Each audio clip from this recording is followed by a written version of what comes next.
Good morning, everyone. Doing some, like I said yesterday during the podcast, I'm going to be doing some coffee with Ryan since I'm on vacation for 3 weeks, and it's awesome.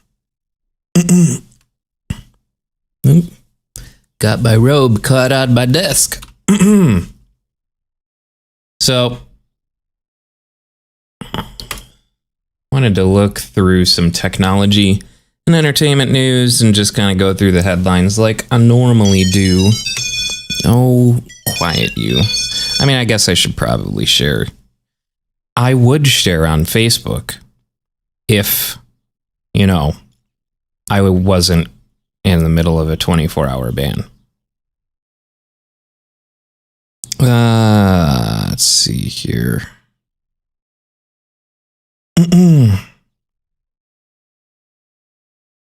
I'm not going to share it. It goes out, whatever. People know. People are tuned in.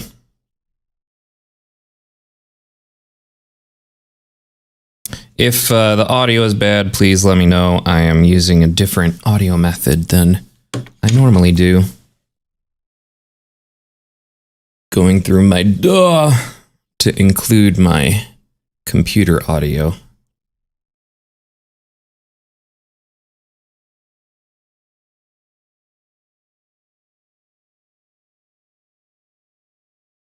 Ugh.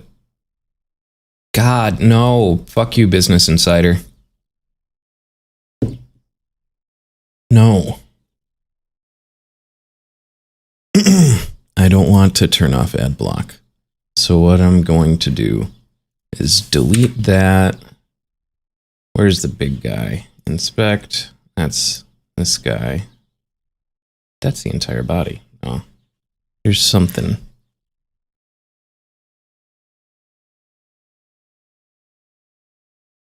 TP modal open. Let's get rid of that.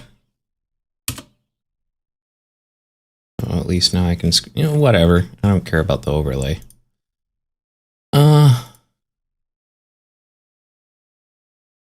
Prebid helper. They're using prebid. Overflow visible.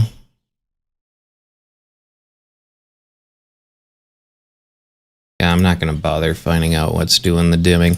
We're just going to deal with... Oh! Done. It looks fine like this.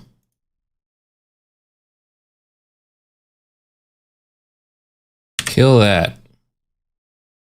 And...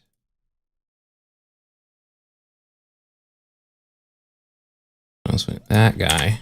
There we go. Now is it going to bork when I... Okay, good. There we go.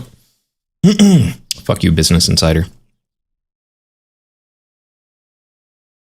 Creators of Cyberpunk 2077, one of the most hotly anticipated games of 2020, are now offering refunds to disgruntled players. So the stores were already doing this. I know the PlayStation Store was already offering refunds. And a friend of mine was getting a refund through GOG, Good Old Games. So let's see what their statement is. Dear gamers, first of all, we would like to start by apologizing to you for not showing the game on base last-gen consoles before it premiered, and in consequence, not allowing you to make a more informed decision about your purchase. That's kind of a weird statement, right? That's not like, we're sorry we didn't develop for the base level last-gen consoles. We're just sorry we didn't show you how shitty it looks on base last-gen consoles. We should have paid more attention to making it play better on PlayStation 4 and Xbox One. Okay, yeah, fair. Second, we will fix bugs and crashes and improve the overall experience. The first round of updates has just been released, and the next one is coming within the next 7 days. Expect more, as we will update frequently. Whenever new improvements are ready, after the holidays, we'll continue working. We'll release 2 large patches, starting with patch number 1 in January. This will be followed by patch number 2 in February. Together, these should fix the most prominent problems gamers are facing on last-gen consoles. We will be informing you about the contents of each patch ahead of their release. They won't make the game on last gen look like it's running on a high-spec PC or next-gen console, but it will be closer to that experience than it is now. Finally, we would always like everyone who buys our games to be satisfied with their purchase. We would appreciate it if you would give us a chance. But if you are not pleased with the game on your console and don't want to wait for updates, you can opt to refund your copy. For copies purchased digitally, please use the refund system of PSN or Xbox respectively. For boxed versions, please first try to get a refund at the store where you bought the game. Should this not be possible, please contact us at helpmerefund@cdprojektred.com, and we will do our best to help you. Starting from today, you can contact us for a week up until December 21st, 2020. Interesting. So at least they're doing good by it. I mean, I haven't run into any serious problems, but I'm also not playing it on a base console. I've found that the experience on Stadia is remarkably better than anything else, but I've also been playing it on PS5. I don't know if... Let me kill that.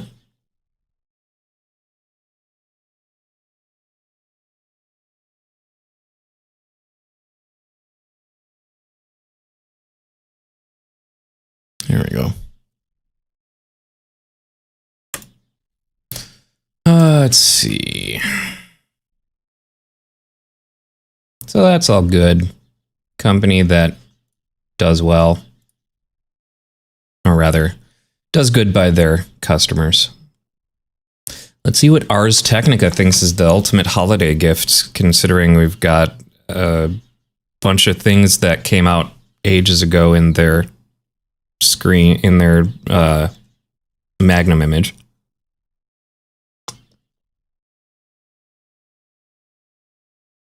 All right. Oh Lord, that's a big list. Gifts for gamers. I'm a game. No, I'm not. I'm a person who plays games. I will not use the G word. It is a cursed word. Xbox Game Pass Ultimate, sure. I mean, I guess I could see that as a present, and it is super worth it. Paper Mario, yeah. Clubhouse Games, Minecraft Dungeons, for the child.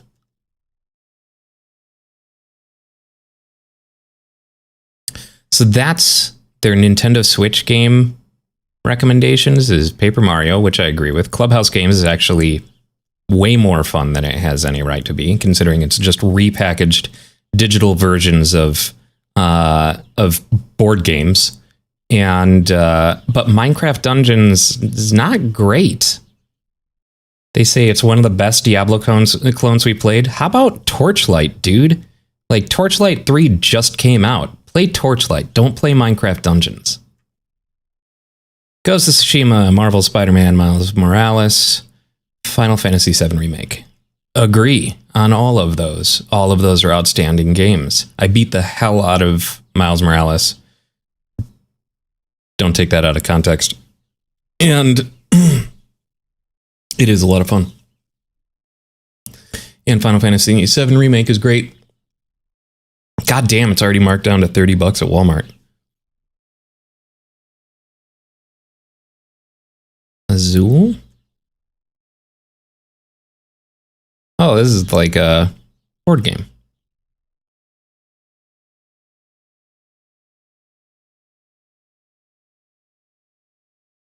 Cooler Master headphones, wireless USB adapter. Why? Oh, we'll let them use their gamepad of choice. I was going to say, like, if it's just for 8BitDoes, that's kind of dumb because 8BitDoes already connect.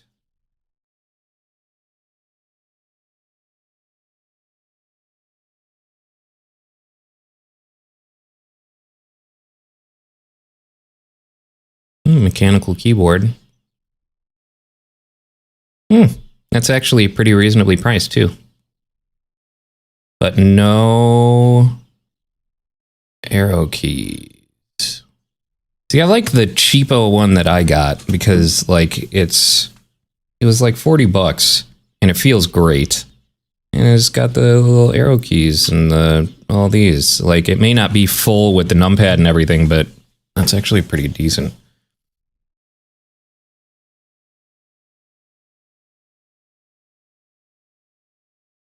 Razer Gigantus. No one should be buying a keyboard called something like Gigantus.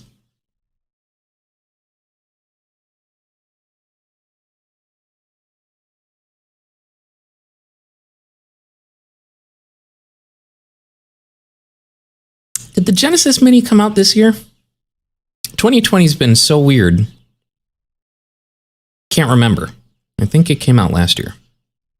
Didn't it come out like the end of last year? Because I remember at the beginning of this year, I was anxiously awaiting the delivery of my TurboGrafx 16 Mini. Or my PC Engine Mini for you European friends and Japanese friends. Oh, wait, no. It wasn't called the PC Engine in Europe. It was called the PC Engine in Japan. It was called something else in Europe that I can't remember.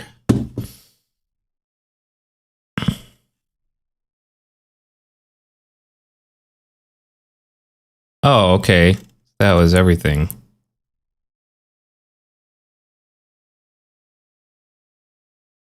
I mean, there's some good recommendations here. Except for that Minecraft Dungeons. I do not agree with Minecraft Dungeons. It's a very like surface level Diablo clone.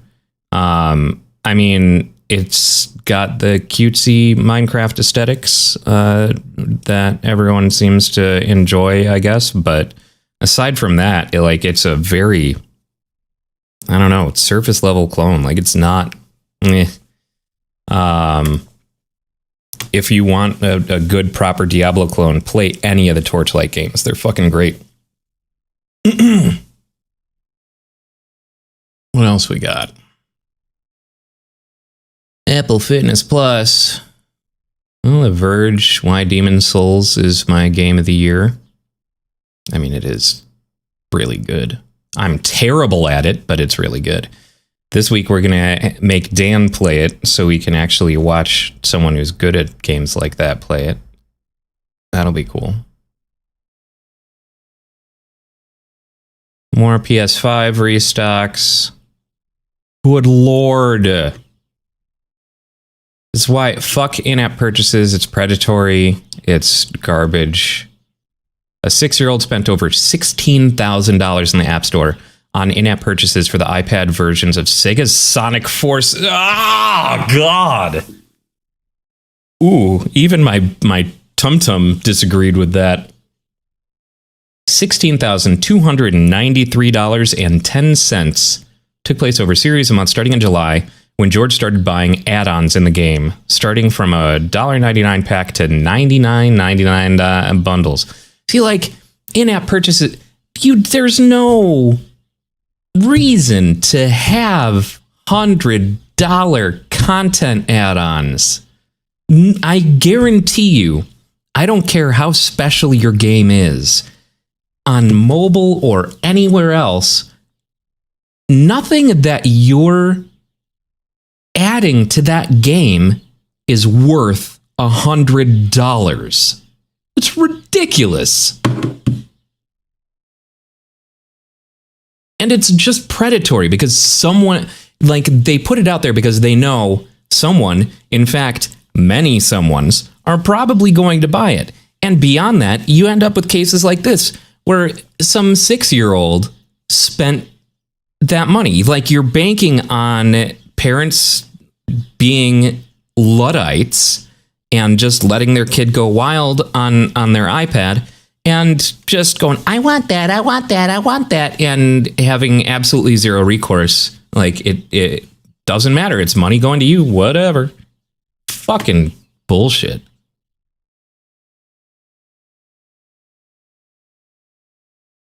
Ugh. I forgot to open my window.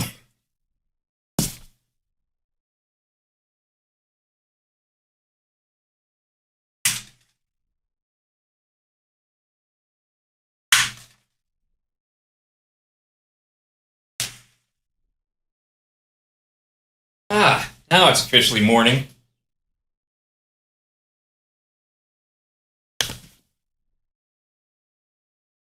And all my neighborhood birdie friends.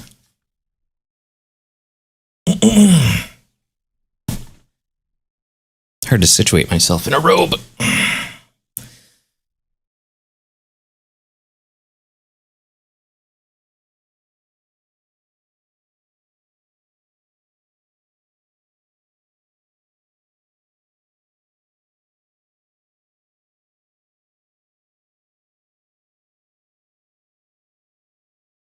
Well, the Amazon Halo Fitness Tracker, which measures body fat and listens to you, launches for everyone. Hey, good morning. Are you halfway through the day? So that means what? Did you? Yeah, I know. I when I see Dr. Eggman Nega, I wonder who it is. What do you do? When did you start work?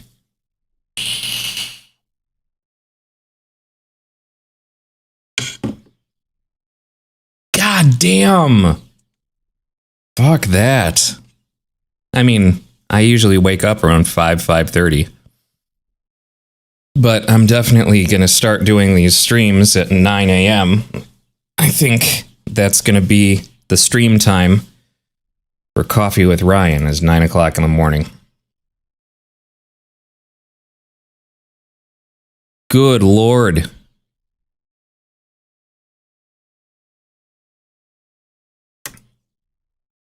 Let's see.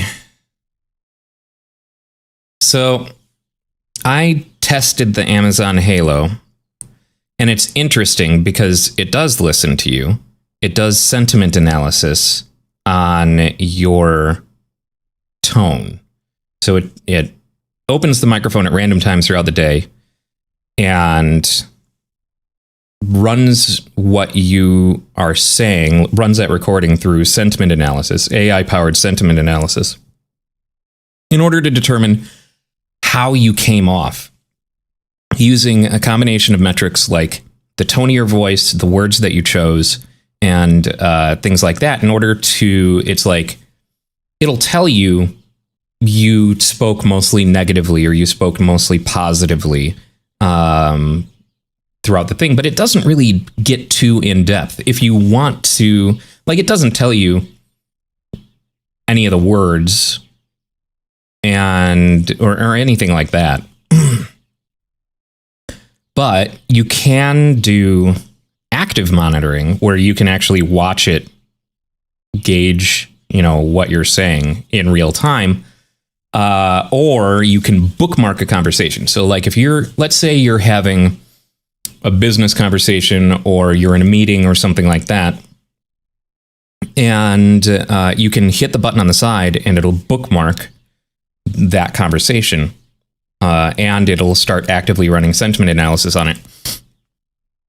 And so then you can see, you get an idea because you engaged it, exactly what was being said and stuff like that, and you get a better idea in context of how you came across, which I find extremely interesting. Unfortunately, despite training it with your voice, it will pick up things around you and attribute them to you.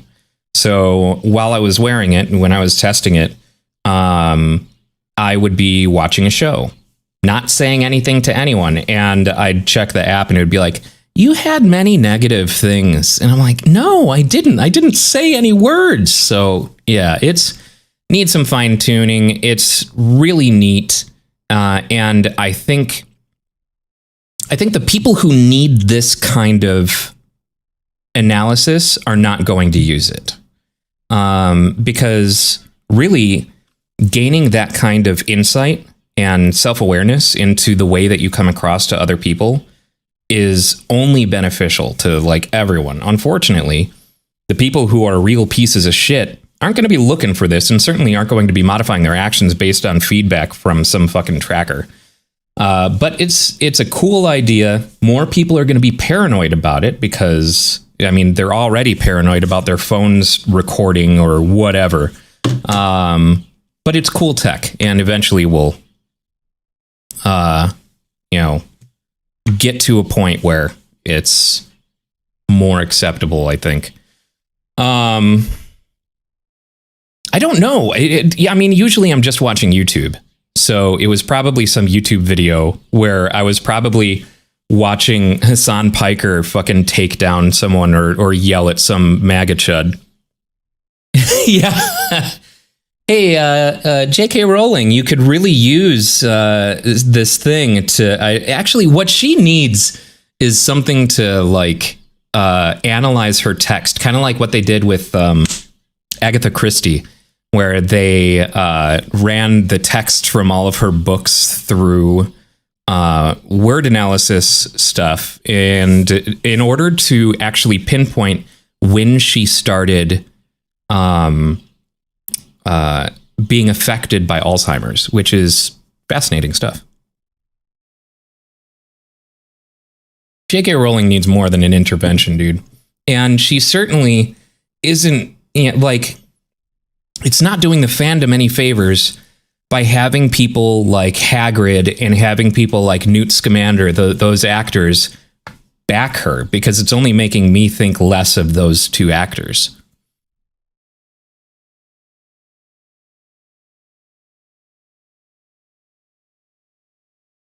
Oh, yeah. And on the Amazon Fitness Tracker, another thing that it does is it has you... It basically does like a body scan in order to determine like a fat percentage and stuff like that. But it uses your phone's camera and has you like set it up, wear as little clothes as you can. And it takes a picture of you front and then on the side and then from the back in order to make a scan of your body. And so when it said as little clothes as you can, I'm like, whatever, I'm just going to do this naked. Fine, whatever. So I stripped down completely naked, set up the camera, and do the poses, not knowing that it was going to take that scan, like those photos, and turn it into a 3D object within the app that you can spin around. So like I look at the result and there's my little dinky just fucking, in the app. I was like, maybe I should put on some underwear. They have a lot of good ideas with it. I think that Fitbit already, like, they've got all the experience in the field. Don't buy Amazon Halo yet. Bezos doesn't need the money. And buy a Fitbit instead. Yeah, AI dick pics. Exactly. I should, yeah, that's the new thing is, so I did a body scan for you. Here. And just send unsolicited naked body scans. Here's a 3D representation of my flaccid penis.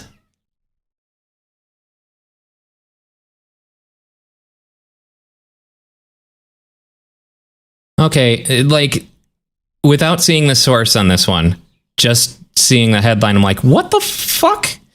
Here's a long list of risks, and what's missing is unsettling. Risks of what? Like, just general risks? Oh, Yahoo Finance. Okay, financial risks, but like, pretty bad. Oh, man.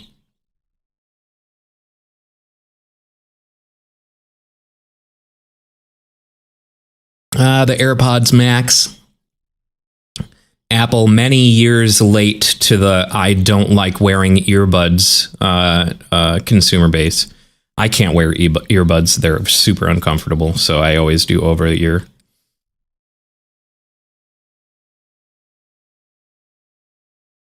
Triple fold concept phone. God, that thing looks like a sheet of paper.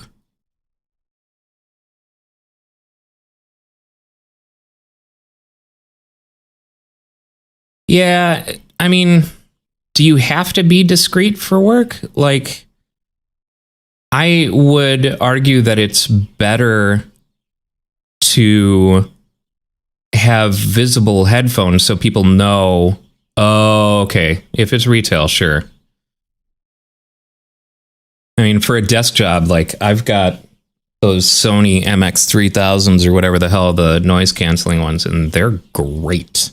And if anyone needs to talk to me, like, it's got a touch sensitive thing. I just do this on one ear and it opens up the mic pass through so I can hear everything. This is a very interesting design. I don't know how they'd make it work. This has got to be a conceptual design, though, because who the fuck is Oppo? Yeah, and anytime you see Design Studio,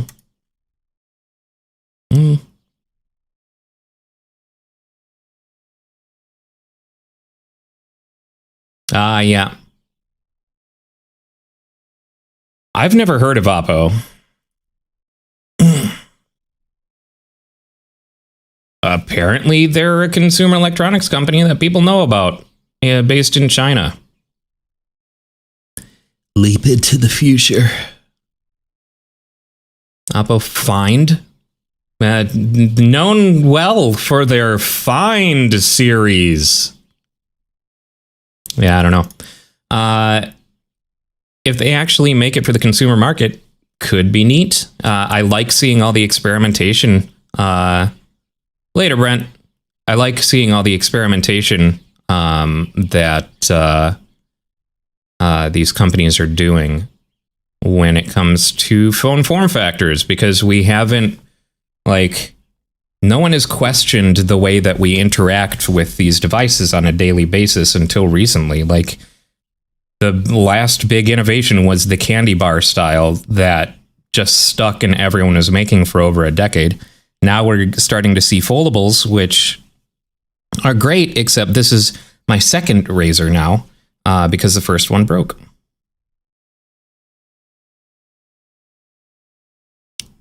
What is being sent to me? I have no idea what that is. Oh, I wonder if that's actually... Oh, that might be... Yeah, one of my Kickstarter things. Cool. I like the idea of this, and same with the LG Wing. Like, those designs are cool. Like, rethink the way we interact with with these things that we have on our person that we look at and use on a daily basis. There's got to be a better way. A warning to avoid Cyberpunk 2077's actively harmful... Oh, God, not another one. Fuck you, Forbes. Let's see. Where's the parent of that? That's that guy. Kill that. Need body overflow. Kill that. Oh, it's got the TP. Oh, this, I guess Forbes and Business Insider are on the same CMS. They're using that TP open. What's doing the overlay? That guy. Kill that. I guess not. What do I got? Come on, inspect. TP backdrop. Kill it. Thank you. And that, kids, is how you can get around ad block nonsense.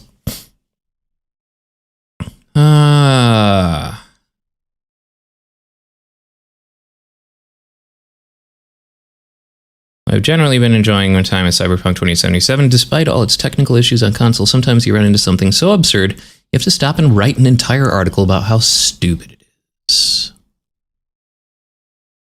I've been going full blades, full open combat rampager for my version of V. In the stealth tree, there was a skill that interested me, the ability to throw knives. Now, throwing knives are, of course, something you can get in many different video games, but here, this is a skill that can simultaneously waste 1 to 3 skill points while also destroying valuable gear. Gaining the ability to throw knives through this skill means you are throwing melee knives. There is no special kind of throwing knife that I've found in the game yet. Fine, but the catch is that after you throw a knife, you cannot pick up the knife again.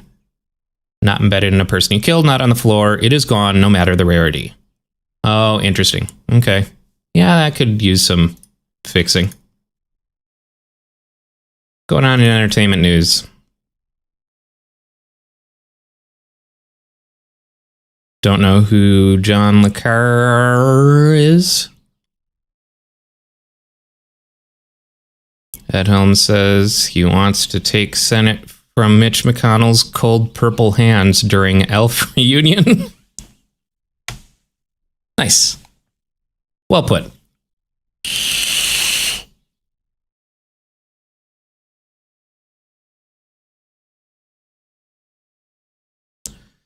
Taylor Swift, blah, blah, blah. I don't care about celebrity news. Kim Kardashian and Kanye West still finding their relationship difficult. You don't say when one of you is an absolute, actual psychopath. Well, I guess psychopath is not the right term for Kanye. He's got serious, serious mental issues that are completely unchecked. And, yeah, I was never a Kanye fan. Snapchat is releasing Bitmoji Paint, a massively multiplayer online painting game? What the fuck is this? Today, Snapchat is getting a new... Oh, so it's out now. A new original game called Bitmoji Paint. As the name suggests, the game involves Bitmoji, those cutely grotesque customizable avatars, and painting. It's Snap Inc.'s second title from its internal game studio, which began putting out games last year. Our goal with Bitmoji has always been to be the world's avatar, to give people a digital version of themselves that represents them and lets them be themselves online, says Bob Blackstock, co-founder of Bitmoji. Bob Blackstock, have you any... I don't... What the fuck? And so now with games, it's also letting people play together in a really new and fun and exciting way. Bitmoji Paint places players on a gigantic pixelated grid and lets them paint those squares as a shared canvas. Zoom out and you get pixel art. You get there by pressing the rocket icon or through search. The first thing you'll see are floating islands in space, which are different servers you can join with hundreds of other players. There are 3 modes: Move, Paint, and Map. And users can also interact with other players around the world using stock emotes. There's also a voice chat function in Snap's game menu, so you can talk to your friends while you're scribbling. Creations persist, so you can keep working on the things you've started. It's cute, I guess. When's this from? Today. So apparently it's out today. I guarantee you there's already a dick somewhere out there on Snapchat Paint.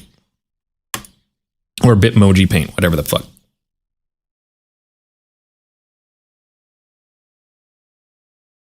Justin Bieber gushes over wife Haley about how Christmas tree decorating is way better with you. Aww, write a song about it, Beeble. Dark Knight, Shrek, Grease, Blues Brothers added to National Film Registry.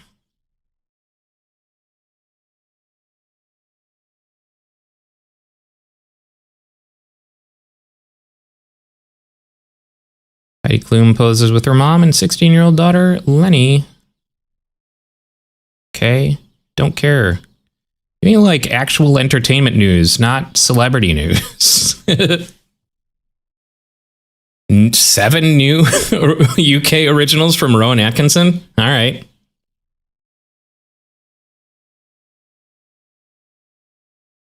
What do we got? Are these things that have already been made, or these are 7 new commissions? Baby Reindeer, 8 episodes at half an hour apiece. Based on a compelling true story, the hit 2019 Edinburgh Fringe one-man stage play Baby Reindeer follows the writer and performer Richard Gadd's warped relationship with his female stalker and the impact it has on him as he is ultimately forced to face a deep, dark, buried trauma. Baby Reindeer. Don't let the kids watch it. 6-hour-long episodes of Cuckoo Song, a gripping horror story about 2 warring sisters, one human, one monster, who must unite to reverse a supernatural pact gone horribly wrong, and with it, mend their grief-stricken family. based on the novel by Frances Hardinge. Half bad, 8-hour-long episodes. 16-year-old Nathan is the illegitimate son of the world's most feared witch. He's spent his whole life being monitored for signs he may follow the same destructive path as his father. But as tensions escalate, the old boundaries between good and bad fray, and Nathan will discover what sort of person he truly is. This is an angsty roller coaster ride of a young adult show about a troubled kid who has the indomitable will to survive and defy the odds. The series is based on the Half Bad trilogy of books written by Sally Green. I don't know why, it just felt like that needed the family movie trailer voice. Lockwood & Co., 8-hour-long episodes. In London, where the most gifted teenage ghost hunters venture nightly into perilous combat in deadly spirits, amidst the many corporate adult-run agencies, one stands alone. Independent of any commercial imperative or adult supervision, a tiny startup run by two teenage boys and a newly arrived, supremely psychically gifted girl. A renegade trio destined to unravel a mystery that will change the course of history. Lockwood & Co., a supernatural action-adventure detective series based on the best-selling novels by Jonathan Stroud. Cool. Band versus Bee. Creators, Rowan Atkinson. You know what would be funny? Man vs. Bee, 10-minute episodes. Will Davies and Chris Clark, Johnny English, all the money in the world. Oh, I started reading the executive producer's line. Oops. Renowned actor and comedian Rowan Atkinson plays a new character in this riotous comedy. A man finds himself at war with a bee while house-sitting a luxurious mansion. Who will win and what irreparable damage will be done in the process? That sounds like a very Rowan Atkinson series. The Red Zone. 6 half-hour episodes. This is a comedy about football. I read that totally wrong. But also not about football. Mainly it's a story about the people and the surfaces that collide in the orbit of this strange, obsessional world of bluffers, sharks, and genuine talent. It's about friendship, trust, and families in a world where no one is actually your friend, where there is zero trust, where families tend to devour each other every 6 months. The 7 Deaths of Evelyn Hardcastle, 7-hour-long episodes, adapted from the best-selling Costa Award-winning debut novel by Stuart Turton. The 7 Deaths of Evelyn Hardcastle is a truly original, mind-bending murder mystery, all set within the grounds of a sprawling country estate. This high-concept thriller presents an intriguing puzzle. How do you solve a murder when every time you are getting closer to the answer, you wake up in someone else's body? That sounds interesting. Cool. Good lineup. For some reason, I went into this, especially with the Magnum Image being Rowan Atkinson, thinking that all of these were Rowan Atkinson productions. And so I just got confused until I got to Man vs. Bee and realized that is the Rowan Atkinson production amongst the list. So, Robin Thicke, fuck you.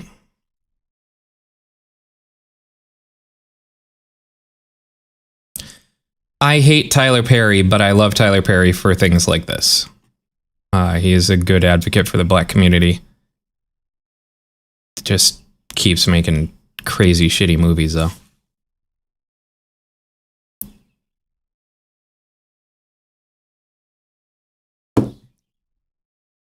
James Corden receives backlash for playing gay character in The Prom. Okay. Why? That seems kind of weird. We've had straight actors playing gay characters in the past.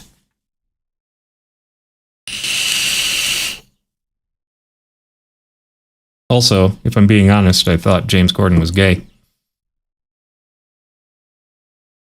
Oh, Daily Mail. Must we do this again? Where is the... I mean, there's nothing in these, so I can probably delete that boy. Yeah. And looks like we still got an overflow issue. We'll kill that. There we go. That was easy. He's been defended by his co-star after receiving criticism for portraying a gay character in his new movie, The Prom, despite being straight. This, I mean, yeah, I don't think gay actors see the same marginalized oppression that other minorities do when it comes to casting. If anything, I would say that Hollywood casts like a lot of gay actors, like a whole lot. And it's not uncommon for straight actors to play gay or gay actors to play straight. Like, that doesn't make any sense to me.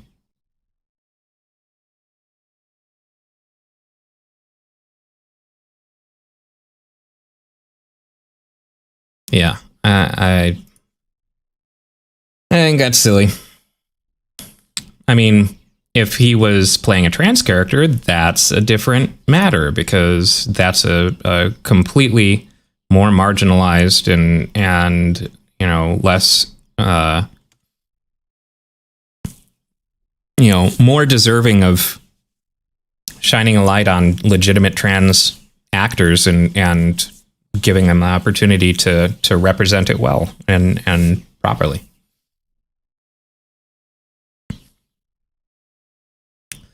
Oh, 6 Days of Witchmas, eh? Do we know when season 2 is coming yet? Fans of The Witcher have been invited to participate in Netflix's 6 Days of Witchmas campaign, which will see highly requested content released daily on social media. The Witchmas celebration was announced on The Witcher's official Twitter account. Holiday feast where nobody has to mingle and everybody receives a gift.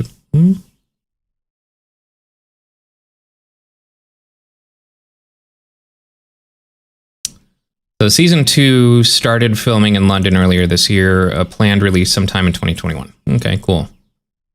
But yeah, I figured they had to pause filming on it.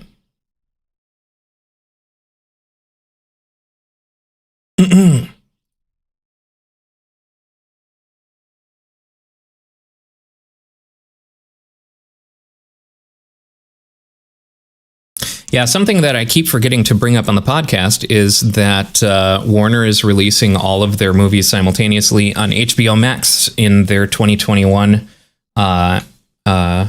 slate, which I think is fucking great and could spell a major, major game-changing, industry-changing move for the film industry.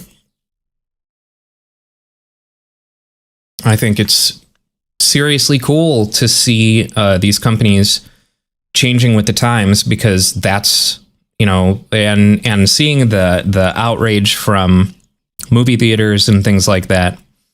As a movie theater or a business relying on someone else's creative works, you're owed nothing. You're owed literally nothing. Like, you're not creating these things. If you were creating these films, you could choose to only have them screened in your movie theaters.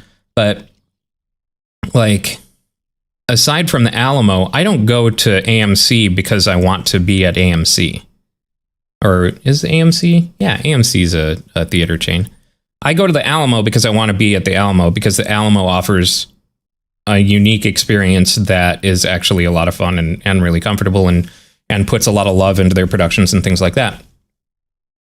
The draw is the film, which you are not creating as a theater company. You're relying on the creators.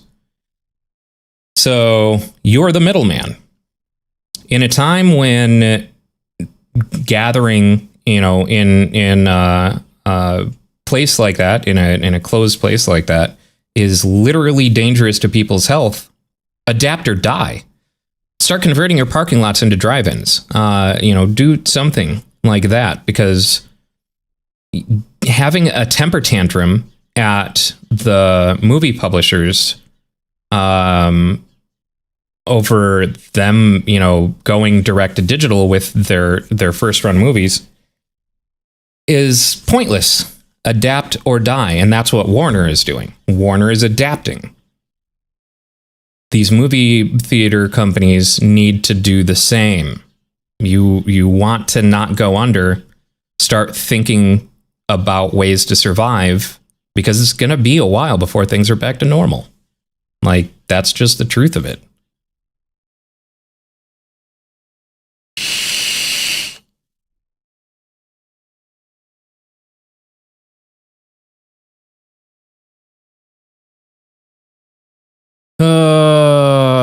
Let's go through, see what's going on YouTube. What is William Osmond doing? It's been a while since I've watched a William Osmond thing. I'll watch it later. Let's do news. I'm so not used to navigating on the computer. Actually, let me switch to my YouTube Premium account.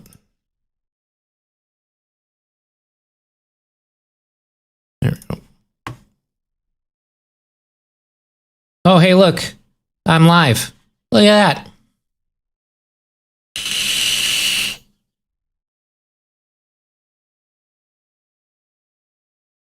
Are there? Top news. That works.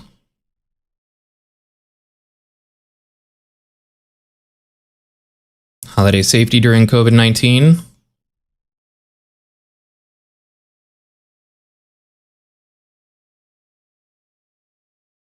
Some 3-year-old videos.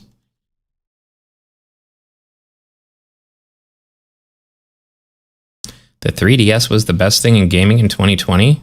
I don't know that I agree with you. 2020 has not been the best year for most of us, and particularly the game industry. It seems like this year has been filled with cancellations, delay, games they came up short, be it that Marvel Avengers game or just the general outcry about Madden 21, a game that I purchased and I was satisfied with for the $27 I paid for it, but at full price, I probably wouldn't have thought it was that great here a few weeks later.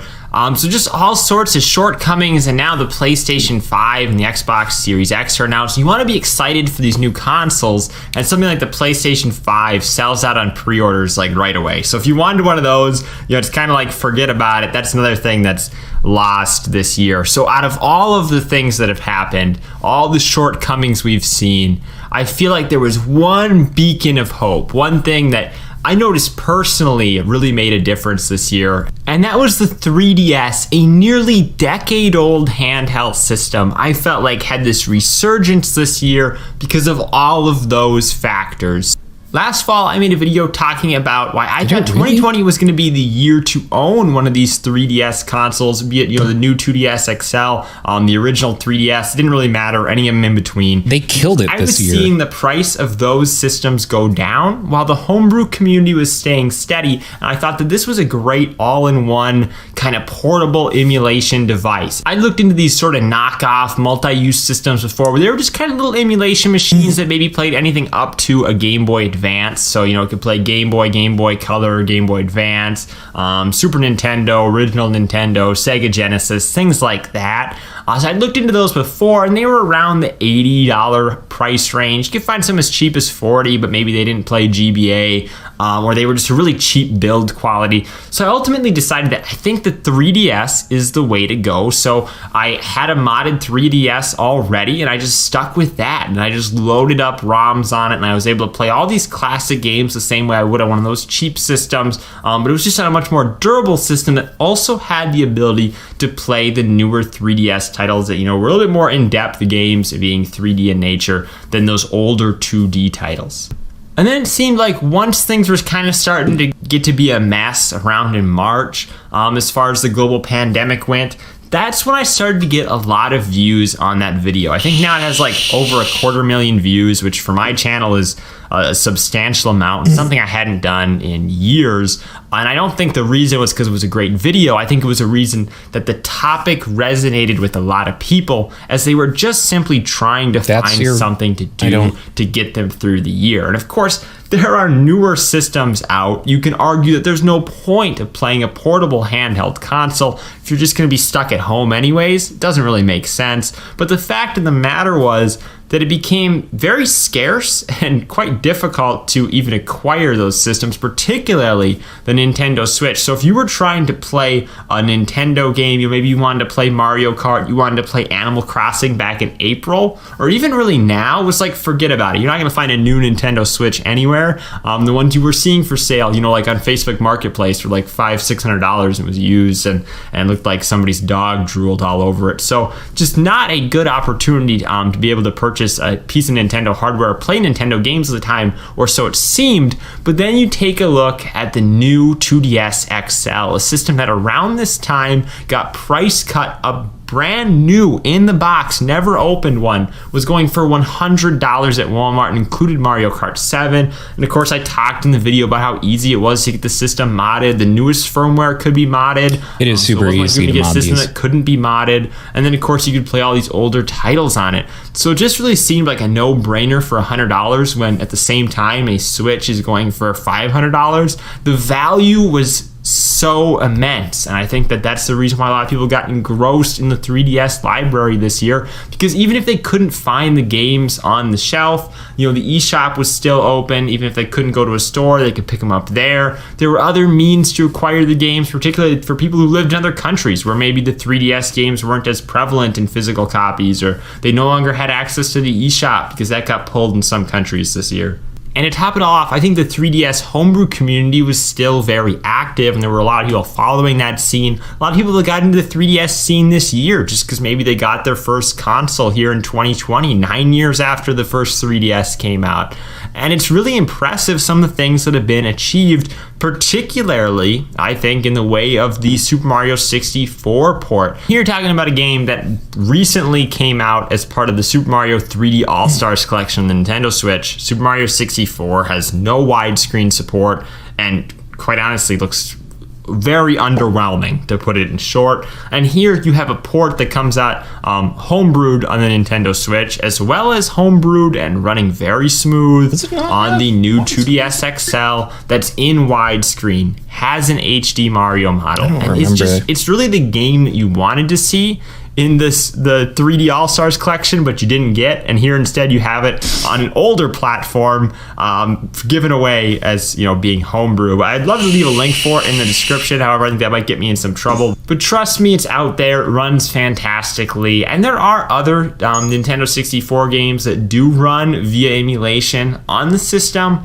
Many of them don't run very smooth. I think Star Fox 64 is an example of one that is very playable. It's kind of just trial and error to see what other ones work. I've watched a video of someone playing Paper Mario on it. It didn't run so well. I think they thought it was playable. Sure enough. It's not playable. I think that defining playable is a little bit of a personal judgment. To me, it wasn't playable. But so depending on what you're willing to settle for, maybe you can get Nintendo 64 up and running on the system. I do think Nintendo 64 runs a little bit better on the PSP, just kind of a personal preference for me if I'm going to play it portably. And of course, it runs really well on most phones. What I really want to get, and some of you may know that I love collecting handheld gaming systems. Actually,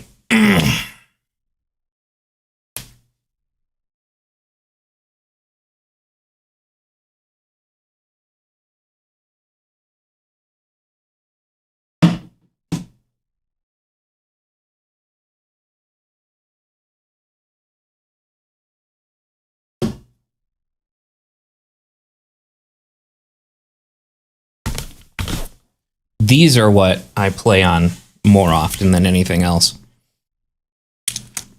The 2DS Wedge that I built out of a bunch of broken 2DSs with the Mario Maker shell. Even though Mario Maker for 3DS is garbage, this is actually a really comfortable thing to play. So I play most of my 3DS games on this, or on this guy, the Metroid branded 3DS XL. which came out with Metroid 2 Samus Returns, which is a really good game. There are a lot of actually very decent 3DS games that are worthwhile. But for DS titles, honestly, the best option is to hack a DSi XL. Big screens that have the same technical resolution as the Nintendo DS. So, they are not upscaled, it's pixel perfect, and still on giant screens. And these are all super, super easy to hack. It's dead hardware. It's Nintendo's not supporting this hardware. As much as they may crack down on emulation and ROM sites and things like that, they're not supporting the hardware, so I don't feel bad about hacking it and using Homebrew on it and loading a bunch of DS games that I already own elsewhere onto that hardware, because it's just handy. And especially with micro SD cards being as large as they are now, like one of those has a 400 gig micro SD card in it loaded with Nintendo DS games that I own. So like it's just handy. They're nice and handy little systems once you hack them. What else we got? Oh, vaccinations begin in New York. How awkward would that be? Like, why does this have to be a press event? I get it. COVID-19 is like, you know, a big thing that, you know, we're all paying close attention to, but how awkward would it be to be her?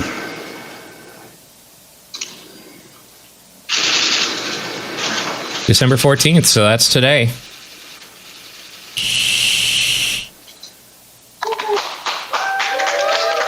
Oh, and a nurse. That makes sense. Yay! That's so awkward. So awkward.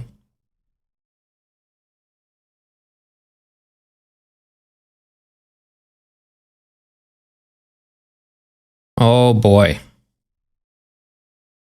Me Too allegations against Cuomo.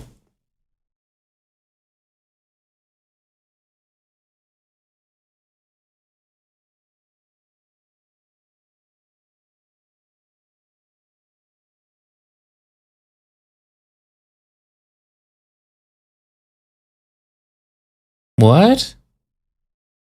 All right, I'm going to put this on, and then after drinking this giant motherfucker of coffee, surprise, surprise, I have to go to the bathroom. So, I'm going to put this on. Whatever happened to predictability? The milkman, the paper boy, evening TV. Did I get delivered here? Somebody tell me, please. This old world. This is Danny Tanner.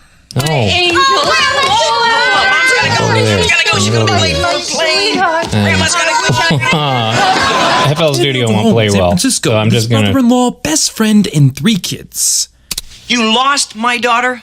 I went to work for 7 hours and you lost 33% of my children? Didn't you notice a very small person moving everything she owns out of the house? Danny is the main character of a sitcom that will span 8 seasons and be one of the most syndicated television shows of all time. You lost my daughter? I went to work for 7 hours and you lost 33% of my children? No? Joey, Wait. call the police. Who the is this guy? What is a Bob Saget? Whatever happened to predict? Full House is one of the most iconic pieces of the 90s. It was full-on, family-friendly comedy starring Slender Man and that one kid he had that was constantly being swapped out for a lookalike. If you were between the ages of 6 and 20 in the late 90s or early 2000s and you stayed up past 8 p.m., it is almost impossible that you didn't see this on a near nightly basis. Is this working out great or what? Full House made having a massive family seem like a significantly better time than it really is, and most importantly, it proved just how excellent its three leads really were. What do I mean by that? One of these two is a significantly better Danny Tanner than the other. In 1986, an ABC producer caught a comedy show in Georgia. In it was a man named John Posey. That ABC representative liked Posey a lot, so he brought Posey out to LA where ABC told him they'd make him a star. He was going to be their guy moving forward. Well, so Posey says. Not sure how much I can believe fake Danny Tanner here, but I digress. It's at this point ABC gives Posey the lead role on a new sitcom. This sitcom was going to be big for the network. This one was one they believed in.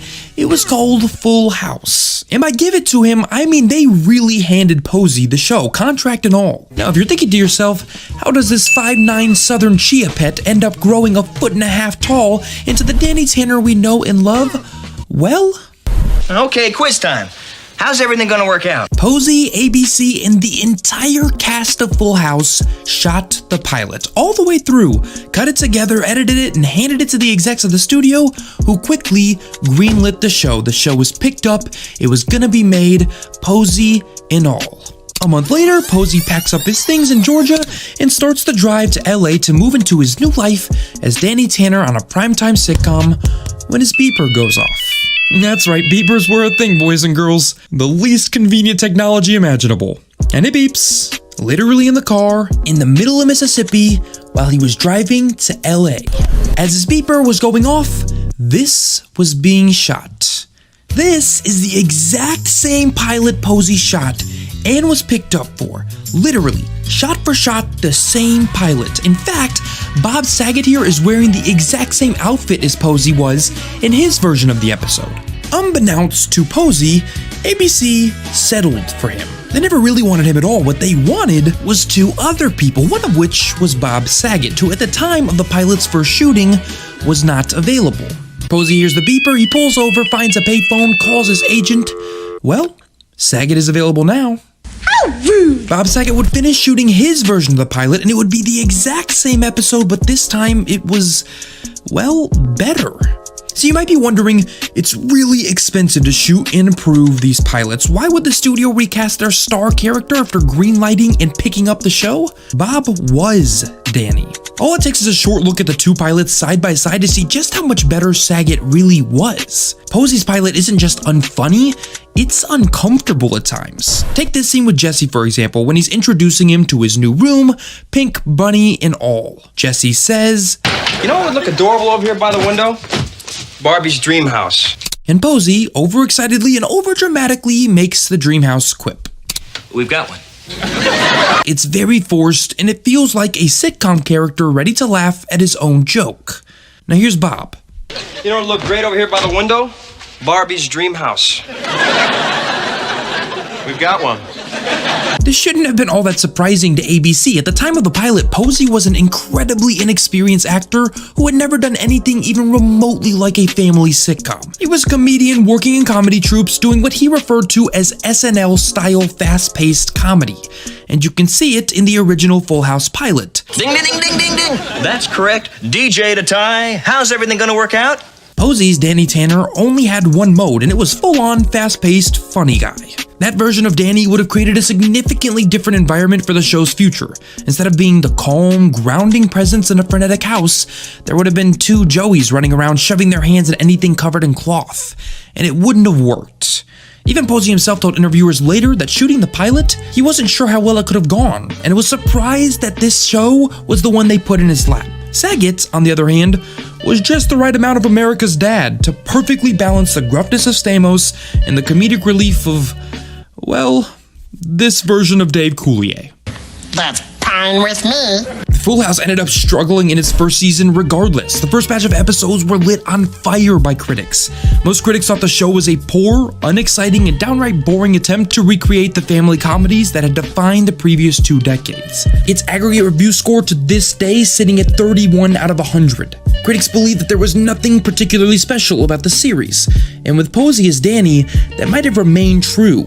But what made Saggett's Full House work eventually was character, was the almost unbelievable level of balance the casting choices of nearly everyone on the show brought to one of the largest episode-to-episode casts in sitcoms at the time. And Danny Tanner was the planet that those characters revolved around. He was the gravity, the grounding, the reason, the giraffe. Posey was the polar opposite, from acting style to personality. So much so the opposite that by the time his son finally saw his version of the pilot years later, he actually called it disturbing. It's worth pointing out that at this point I would return my son to the store. But Posey would be alright. He'd go on to play roles on shows like CSI, he'd be a tongue-obsessed doctor on the most successful sitcom of all time, Seinfeld. Posey would go on to play roles in over 54 different TV shows and films over the next 3 decades, in fact. He not only became a good actor, but a great one. He'd also produce this guy.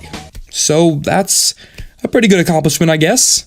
As for Posey's version of the pilot, it actually remained unaired. The episode never saw the light of day and sat within the walls of the studio for years, until finally the DVD release of the series saw ABC stealthily drop the original pilot on the season 1 disc as a bonus. The show itself would obviously live on to become a staple of nearly every home for the next 30 years, but for one day, just one day of the Tanners' life, their father, their friend, their brother, was someone else entirely. To this very day, that original pilot plays out like a strange fever dream. So the next time you're feeling down, maybe you failed an exam or dropped your baby, just remember, you could be this guy. Ladies and gentlemen, that is it for today's episode. That was interesting. I had no idea that there was another Danny Tanner.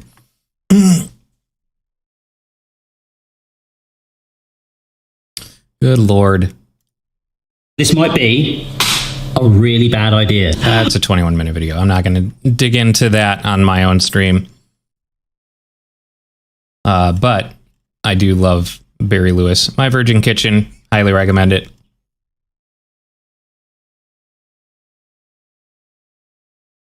Yeah, so I haven't gotten to the Mantis Blades yet. The year. Oh, is he actually going to make them? Science and technology have pushed the boundaries of This guy's a bit much, but he's entertaining at least. Human. Neon reflects off of polished concrete. Carbon fiber, lukewarm, chafes flesh. If you can afford it, he was doing Tesla Watch for a long time there, and then your biology. But Elon Musk went dangerous. Would bladed arms be over the deep end? Check in for a lot of us. Now entering the facility. Ever since reading William Gibson's foundational Neuromancer, I've been obsessed with cyberpunk. I love the aesthetic, I love the transhumanism of it, I love the techno-ethical challenges that come along with ideas of human augmentation. So obviously, I'm very excited to get my hands on Cyberpunk 2077 after waiting 77 years to play it. But that's okay, because today we're actually gonna get our hands on it. I've tasked my Razor Girl Thea to build a pair of Mantis Blades from the game in a more or less screen accurate way. And we're gonna use this to actually test its deadly form and function. Didn't Thea cut a guy in half once? Yeah, she's great. Now, building this from scratch is gonna take Thea a little while, so let's get some cyber science in first. Cyberpunk's Mantis Blades are clearly modeled after something in nature, and when humans look to nature for engineering and design solutions, it's called biomimetics, or biomimicry. Humans are very good at coming up with solutions to very complicated problems. Just think of how hard it would be to watch this video from scratch. But it turns out evolution, with its billions of years of natural trial and error, routinely outclasses anything that humans can come up with. Case in point, this is the Eastgate building. It's an office complex in Harare, Zimbabwe. Now, even in the sweltering midday African sun, this office complex uses no air conditioning, and it only uses 10% of the energy that other buildings of a similar size would use. How is that possible? Well, the architect, Mick Pierce, actually looked to termite mounds for his inspiration for the design of this building. He was fascinated by how termite mounds could retain a basically stable temperature during huge temperature swings night and day in the desert. He took three-dimensional scans of the termite mounds' interiors, and then he applied it to the interiors of his building, and now it runs on completely natural ventilation. amazing. Or as another example, take the ubiquitous and staple of any cyberpunk outfit material, Velcro. This was inspired by a plant, the burr plant. You know that thing that sticks to your hiking socks after you're done walking your dog. Now, there are many, many more biomimicry examples, from antimicrobial surfaces that were inspired by shark skin, to bullet trains shaped after bird beaks, to My Glorious Mane modeled after 1 trillion sexy lions. And it seems like the mantis blades fit right in here with this kind of design. But which kind of mantis are we actually talking about? Look, I know what you're probably thinking right now. But Kyle, what do you mean, which mantis? It's obviously the mantis that's the praying kind. You know, the praying mantis, Kyle, dang. Hey, first of all, guy with the voice, that's what I thought at first too, but then you look at how the blades in the game actually function. There's a lot more slicing and piercing, and this is just not what praying mantids use their little praying arms for. They use them to grab and hold prey while they eat their face while they're still alive. Thankfully for CP-2077 canon though, there is a mantis which fits the bill a lot better, biomimetically speaking. The only insectoid that is arguably more badass than the praying mantis is the mantis shrimp, a carnivorous marine crustacean. Since you're probably an animal nerd like me if you're watching this video, you likely know that these little murder prawns are awesome. They have the most complex vision in the animal kingdom and can punch with calcified claws accelerated at 10,000 G to crack crabs in aquarium glass and create cavitation bubbles that create their own heat and light and pressure, and they're awesome. These heavyweights aren't even a kilogram, but did you know that there is another species of mantis shrimp that evolved spears instead of clubs? Yeah, watch this. Oh yeah, I've seen that before. It's fucking crazy. Yeah, to my possibly augmented eyes, if the cyberpunk blades are to be biomimetic of anything, they are meant to replicate the piercing and tearing power of the Squillamantis mantis shrimp's blades, the only mantis shrimp that people usually eat. Anyway, speaking of piercing power, mantis blades aren't just about the blades. Blade construction at 75%. Fantastic. Order the ballistics gel. The kind with the brains inside? The kind, yes, put the brains in it.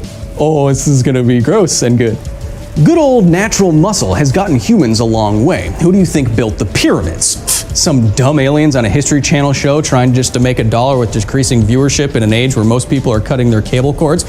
No, good old actin-myosin chains, baby. But if we were in a dystopia where most of the guys who needed a good stabby were made out of half metal, we might need more piercing power than anything that a natural muscle fiber can provide. Enter the emerging technology then of artificial muscle. Artificial muscles are systems and materials that can act like natural muscle. They can expand, contract, twist, and handle repeated loading and unloading, and they activate in response to, say, electricity or heat.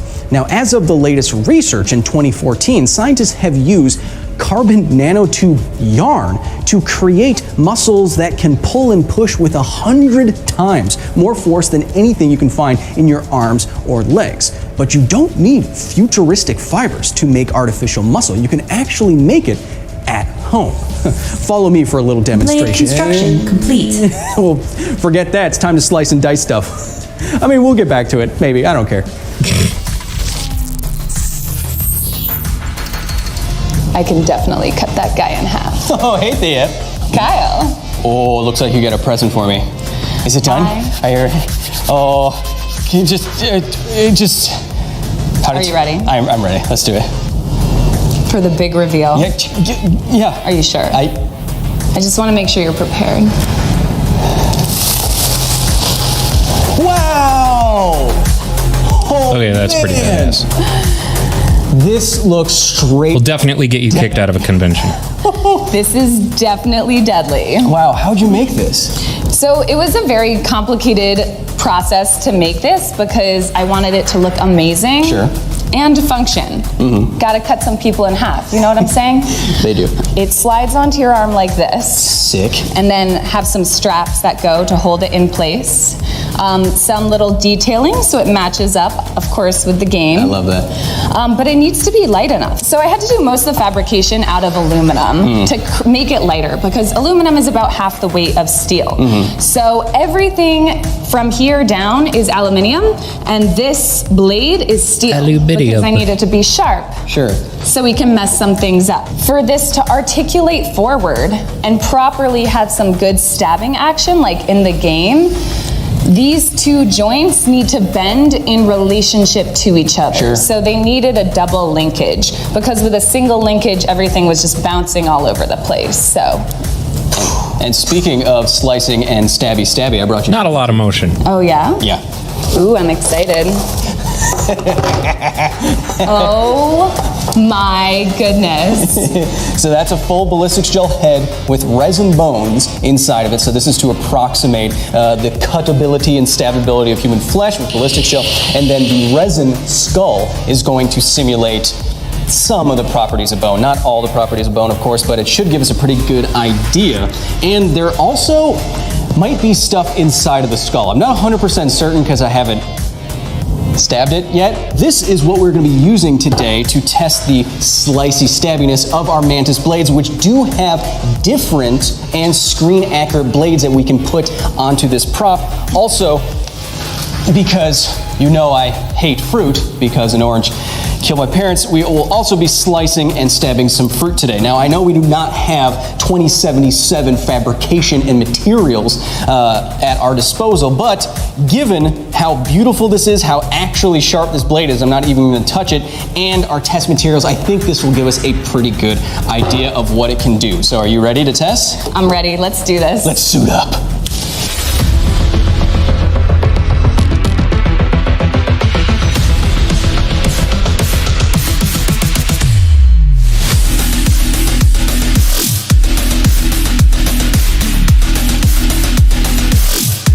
Oh, goddamn.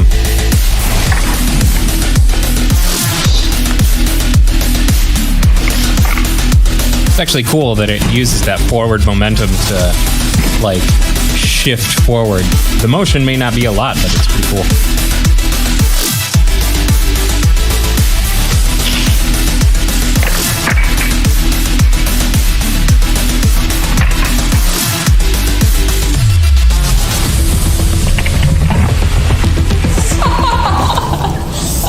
Oh my God.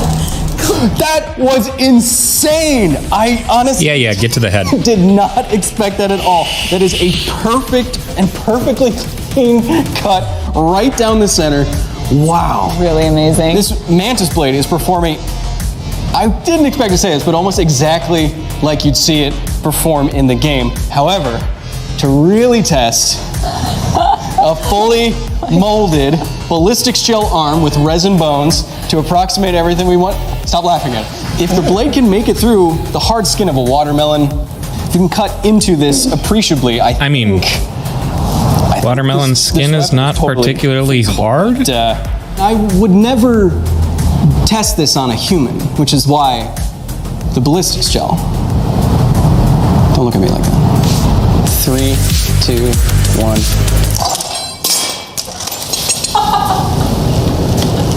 Was it just resting limply on the... Okay, they had a C-clamp.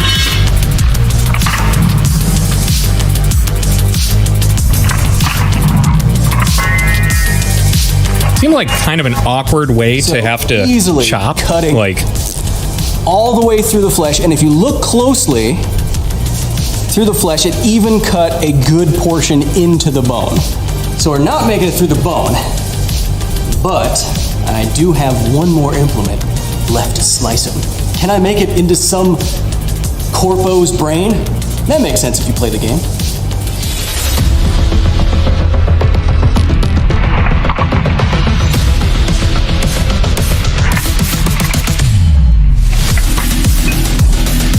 the answer is no.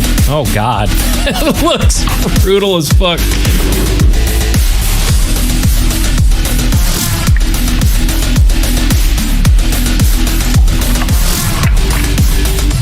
That's pretty graphic.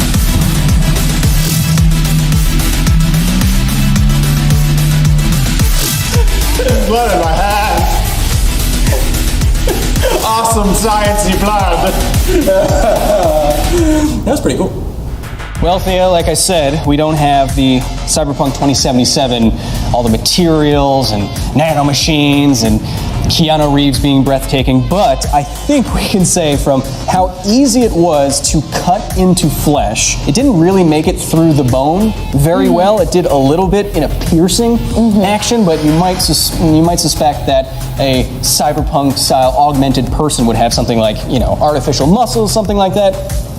So all in all, I think we have to say that this is a plausible design. It's not perfect in terms of like a sword swinging weapon, but it looks cool, it functions. And this was designed to the exact dimensions and specifications that is in Cyberpunk. Yeah, so this is screen accurate, and it does the slicing. I think we did it. Look, if our foe was a walking... Looks pretty rad. I'd like to no problem. see the actual fabrication of it. And it looks like they probably do style augmentations, like, but for people who pay. Design, I think it totally works, and it's totally awesome. They might have shown it. Nailed it.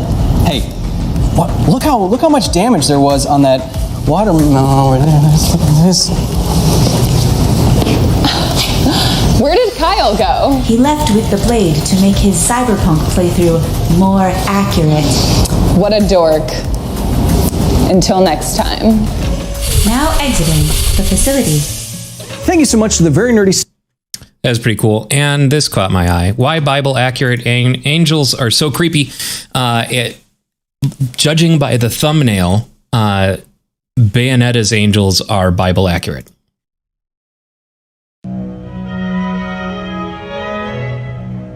Angels. Even if you haven't touched the Bible, you probably have an idea on what they look like. They're those elegant, heavenly beings with long white robes, swan-like wings, and perhaps a halo on top for good measure. We also know what angel babies or cherubs look like. Those small, chubby, cute infants clasping a bow and arrow. The kind of thing you might see on a Valentine's Day card. Except, well, that's not what angels actually look like. Not according to the Bible. These are biblically accurate angels. Yeah, dude.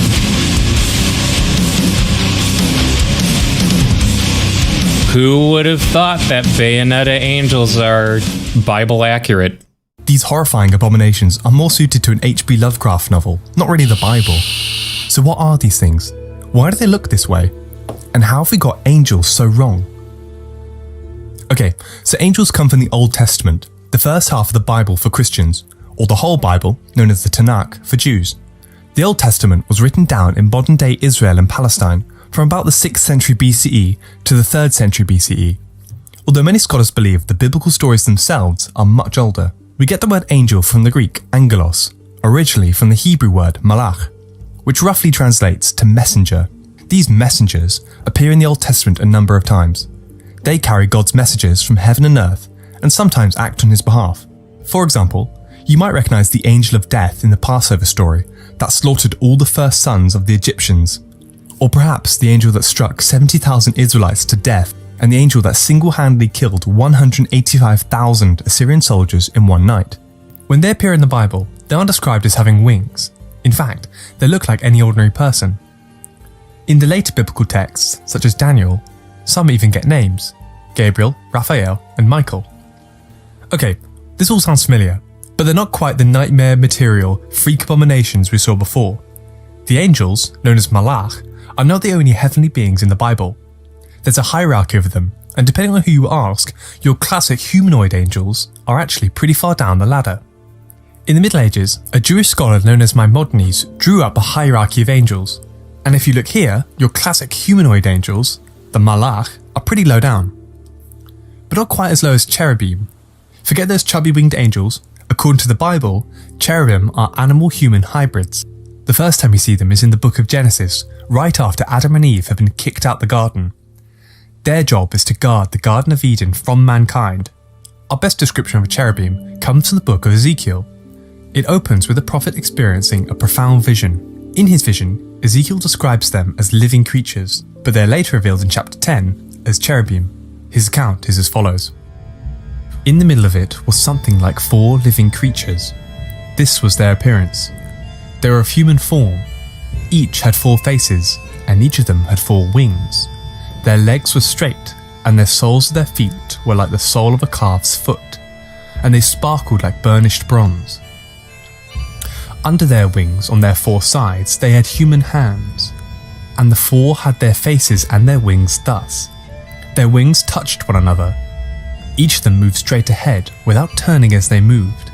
As for the appearance of their faces, the 4 had the face of a human being, the face of a lion on their right side, the face of an ox on their left side, and the face of an eagle. Such were their faces. Their wings were spread out above. Each creature had 2 wings, each of which touched the wing of another, while 2 covered their bodies. Each moved straight ahead. Wherever the spirit would go, they went, without turning as they went. In the middle of the living creatures, there was something that looked like burning coals of fire, like torches moving to and fro among the living creatures. The fire was bright, and lightning issued from the fire. The living creatures darted to and fro, like a flash of lightning. The cherubim don't look like your average angel. Instead, they look more like the mythical beasts in ancient Mesopotamia, especially the Babylonian Iyamasu, which is the wings of an eagle, the body of a lion, and the head of a king. These would act as guardians to sacred places like temples, or the palace or city walls, and performed a similar role to the biblical cherubim. They look similar to their Egyptian cousin, the Sphinx, or the Hittite griffin. Many believe that these biblical angels were descendants of these mythological creatures from Mesopotamia. There would have been a lot of cultural exchange, and the same sorts of mythical creatures would crop up across these regions. Cherubim in later Christianity may have been imported from Greek and Roman myths, borrowing from the shapes of Cupid or Pluto. Moving up the list, we get these guys, seraphim. They have 6 wings, 2 used for flying, and the other pair for covering the angel's face, and the third pair for covering the angel's feet. They're described in the book of Isaiah as follows. Seraphs were in attendance above him. Each had 6 wings, with 2 they covered their faces, and with 2 they covered their feet, and with 2 they flew. And one called the other and said, Holy, holy, holy is the Lord of hosts, and the whole earth is full of his glory. In medieval Christian theology, seraphim is the highest choir of the angelic hierarchy. They are the caretakers. So, like, how the hell did Christianity fuck up so bad as to pay attention to, like, to focus on excluding gay people and things like that, and get this nightmare representation so wrong? Like, they would probably be much more successful than they are today if churches were emblazoned with these ridiculous abominations. Or maybe it would be treated as the fictional text that it is if they actually had the proper imagery of these of God's throne abominations. Again, continuously singing holy, holy, holy all day, every day. So seraphim, their name comes from the word seraph, to burn. So seraphim may mean something like the burning ones. Okay, well, where do they come from? Going further into seraphim's name reveals its origins. The Hebrew word for a venomous serpent of the desert is saraph. In ancient Egypt, it also kind of lends itself to, like, if anything in the Bible is to be believed, it lends itself to the idea that any interactions with these beings, like that these beings would be like other dimensional beings, because I am seeing, like he said, the kind of comparison to stuff like H.P. Lovecraft and things like that, where the stuff that Lovecraft designed in the Cthulhu mythos is like, these are extra dimensional beings that our brains can't comprehend because they exist outside of the dimension that we inhabit, in terms of like third dimension, things like that. Like if someone in the second dimension tried to observe someone in the third dimension, they'd really only be seeing like sections of us as we pass through their dimension. So they would struggle to make sense of the little slices that they were able to observe, thus making us abominations through the view of someone in the second dimension. So let's say that these are fourth dimensional beings. They pass through the third dimension. We can only observe certain pieces of them at a time, and our brains cannot comprehend what we're seeing. So this whole idea of these weird abominations that are monstrous things could very well be like extra dimensional beings. If there were to be any sort of truth to anything in the Bible and things like that, which I personally don't believe that there is. I like the idea, the concept that these things that, so many people worship as deities or, ascribe to as a life, path and things like that it was all built by extra dimensional beings that just got bored with humanity, I guess, and stopped crossing through our dimension. I don't even know, but it would be kind of rad if that were a real thing. The cobra was often referred to as the Flaming One, an image of which, called a uraeus, was worn by the pharaoh. Thus, Saraf may be the Hebrew term for cobra. Hold up, does he have did that have a snake and a turkey? Saraf may be the Hebrew term for cobra, and perhaps where our seraphim get their winged appearance from. Now again to the strangest beings in the Bible, the Ophanim, or simply known as the wheels. They're a pair of interlocking gold wheels with eyes around the outside. Yeah, I totally remember fighting that in Bayonetta. In the sky. In the same vision as before, Ezekiel describes them alongside the cherubim. God, these bad 3D As I look to the living renders creatures, are too I much. saw a wheel on the earth beside the living creatures, one for each of the four of them. As for the appearance of the wheels and their construction, their appearance was like the gleaming of beryl, and the four had the same form, their construction being something like a wheel within a wheel. When they moved in any of the four directions without veering as they moved. Their rims were tall and awesome, for the rims of all four were full of eyes all around. When the living creatures moved, the wheels moved beside them. And when the living creatures rose from the earth, the wheels rose. Wherever the spirit would go, they went, and the wheels rose along with them. Man, I would have paid so much more attention in Sunday school if this kind of shit was covered. Are beings who are meant to carry God's throne, making them some of the holiest and certainly the strangest beings in the Bible. Where do these wheels come from? Well, no one really knows this one. Conspiracy theorists believe that Ezekiel is describing UFO due to its strange shape and movement. Or, perhaps, seeing that this all takes place in a trippy vision, it could be the product of the prophet ingesting a psychedelic plant. More grounded scholars interpret the wheels metaphorically, a stand-in for God's unknowability or some other, often quite elaborate interpretation.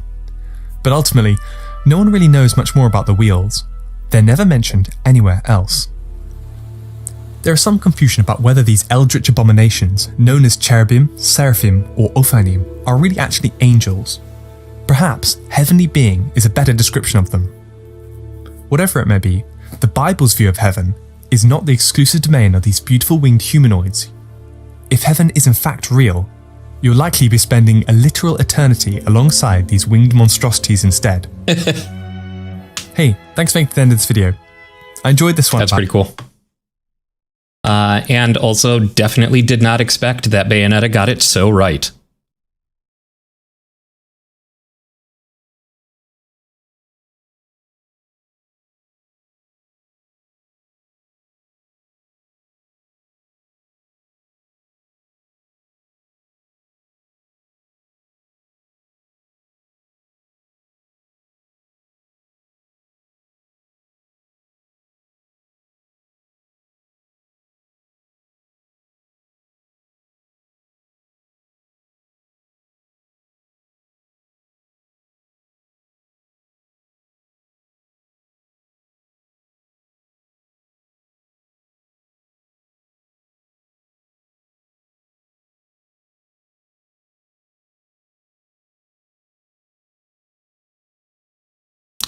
I've been seeing this pop up in my recommendations a whole bunch. This 3-stick Series X controller. This is Matt. Are you familiar with game consoles and PCs? I've dabbled.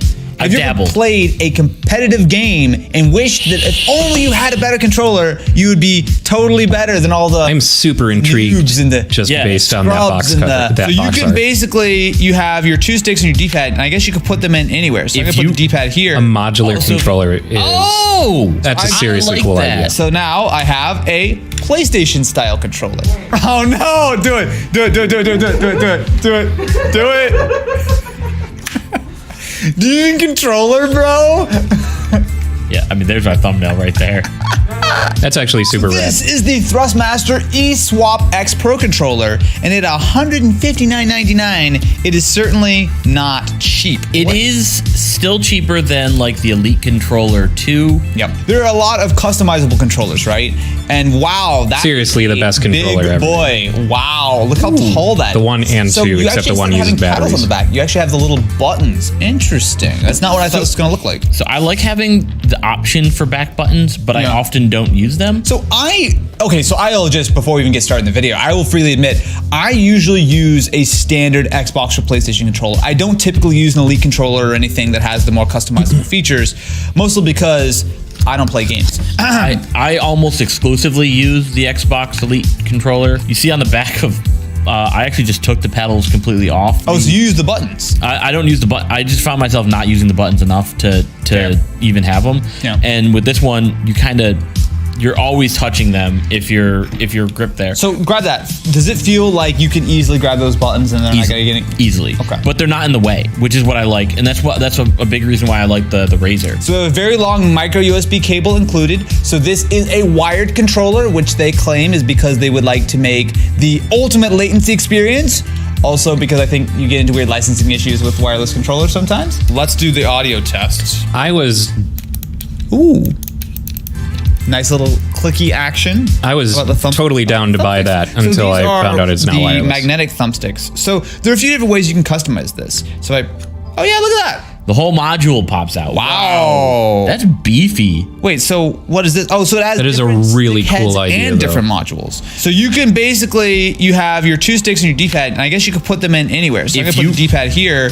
Oh, so if you, so I like that. That is a seriously cool idea. PlayStation style controller. I really appreciate that they allow you to swap whether it's a offset or parallel joystick. So we have a ton of these. I kind of wish they did the same for the buttons. You can not only swap out the sticks, but you can swap out the stick heads. You can swap out the faceplate. You can swap out the other things. I should find out what else we have in the box. This is what I'm more comfortable with. Yeah, so not only can you customize these for colors, theoretically they could do completely different stiffnesses. Those sticks are not all the same, right? This is a 4020. This is a 3220. This is a 3220. So that one, is it stiffer or is it? Yeah, this is clearly a looser resistance than this here. Yeah, make it wireless, and that's a great idea. You know, I would probably prefer to have a little bit more resistance on my move stick and less on my hook stick. But we also have an entire blue set of peripherals right here. So you can go all blue, or you can mix and match however you want. So the little tool to do the D-pad, you also can swap out the triggers, which is interesting. It's big. I will say that.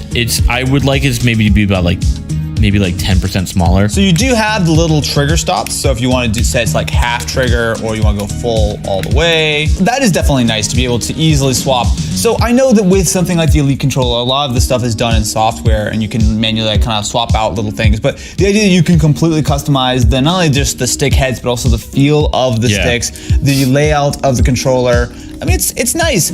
I will say it feels a little bit cheapy on like the actual plastic. Again, when you're coming from the Elite controller, the weight of this just feels so rock solid that it's hard for me to put this one down. And like, we do get some of that customization, but nowhere near that. I will say it's definitely a large controller. Now they do have a lot of features. So not only do you have, of course, your standard buttons and your share button, which is specific to the Series S and X. I actually don't know what happens if you put this on an Xbox One, if that pops up or not. So you have the remappable controller buttons on the bottom. And in fact, speaking of the bottom, if you look right inside where your headphone jack is, oh wow, volume and mic control, but you also have controller 1 and 2 and a map button. Yes. So again, the idea with this controller is you don't need to dive into software and tweak and tune it. You can do all of it on the controller fairly quickly, and a lot of it is physical. You just rip out your stick. Now, I will say that it's pretty easy to pull out. I don't think you're ever gonna like push that out of the way though. It's I don't think that like you're gonna have an issue with that. And it's a nice click in there with the magnets. I think easily the best feature here is the different tension on these. I think that's clearly the winner. Listen to how different each one sounds, okay? So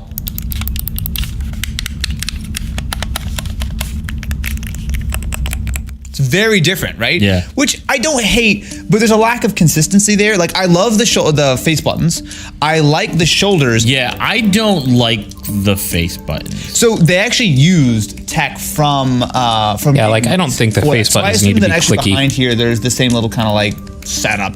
I will say I actually like that a lot. That feels like I can really quickly feel it. It pops back up, and I know when I've clicked it. But the D-pad feels kind of mushy. So I guess the question here, is this worth $160 plus more, I'm sure, if you want to swap out with different colors and accessories and faceplates and whatnot? When, of course, you've got the Elite Controller. How much is the Elite Controller S2 going for these days? Oh, there's a $20 difference between this and the Elite Controller 2. That's kind of tough because the Elite Controller is wireless. I think it feels better, but it doesn't have the same flexibility, right? So you can't change the layout. I will tell you that me personally, I like the offset layout. So I have no desire to change that. Yeah. It's a cool feature if you're someone who likes it differently for different games. But for me, I always am going to go for that layout regardless. So that's a feature that I personally just wouldn't take advantage of. Yeah. The Elite Controller is a very good Xbox controller, but it is still an Xbox controller, right? You've got the rubber grips, you've got the adjustable triggers, you've got some minor customization with your sort of D-pad and your sticks, but you can't quite customize it to the same level. And there are actually definitely some parts of this that I like more. The face buttons feel much better. I'd say the sticks are pretty similar, but the idea that I can move them around and I have the different sort of trigger, or sort of the different sensitivities is nice. I think what we need to do, we need to actually plug these both into an Xbox. Although, of course, they work on PC, but let's plug them both into an Xbox and see which one is really worth the money or whether you should buy a PS5. You steer, I'll do everything else. So throttle, brake, and shift. Yeah. Okay, cool. This is clearly the best way to do this. How does the controller feel generally? I'll be honest, I don't enjoy, the joystick feels really good. I do not enjoy using this with the motor. So you want to swap? Yeah, sure, let's swap. Yeah. Okay, well, I do like the trigger. I'd love for more companies like Microsoft should take a note from that and make the layout more. The thing is with the vibration, it actually is not that bad. I think it feels okay. It's just the sound it makes is not great. I will say the face buttons are a huge win on this Thrustmaster. They feel great. Face buttons, solid win. We're revving. Okay, I'm trying to talk and drive at the same time. It's very difficult. I feel like this should be a sport right here. The little brother Olympics. Two-person F2. Wait, is there already an F2? There's an F2 actually already. F2 squared. Woo, we got two drivers, one shifts, one brakes and steers. That's fair enough. We're winning right now. No, we're in last place. Look at how far ahead we are from everyone else. There's not another person on this track. Okay. So for Thrustmaster, the pros are, I really like the face buttons. They're excellent. These are probably some of the best face buttons that I've ever tried. You know, there's this thing called the brake pedal, Matt.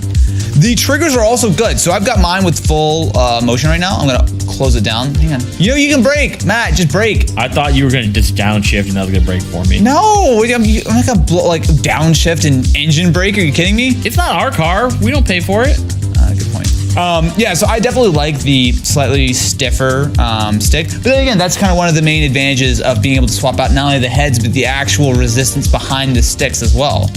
Woo! Okay, that was maybe not the smoothest. All right, we're gonna need... Yeah, cool concept.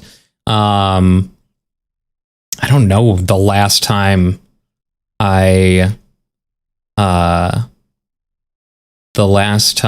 used a Thrustmaster controller. I mean, my controller choice up until the DualSense came out has been the Elite series, both the 1 and 2, these are super chonky, like comfortable and customizable, and especially with the Elite Series 2, adding the ability to adjust the tension of the thumbsticks is awesome. And this is by far the most, one of the most comfortable controllers I've ever used. And it looks like they learned, some things for the Series X controller, where they changed the D-pad to this disc style on the Series X controller. But to do that kind of layout change,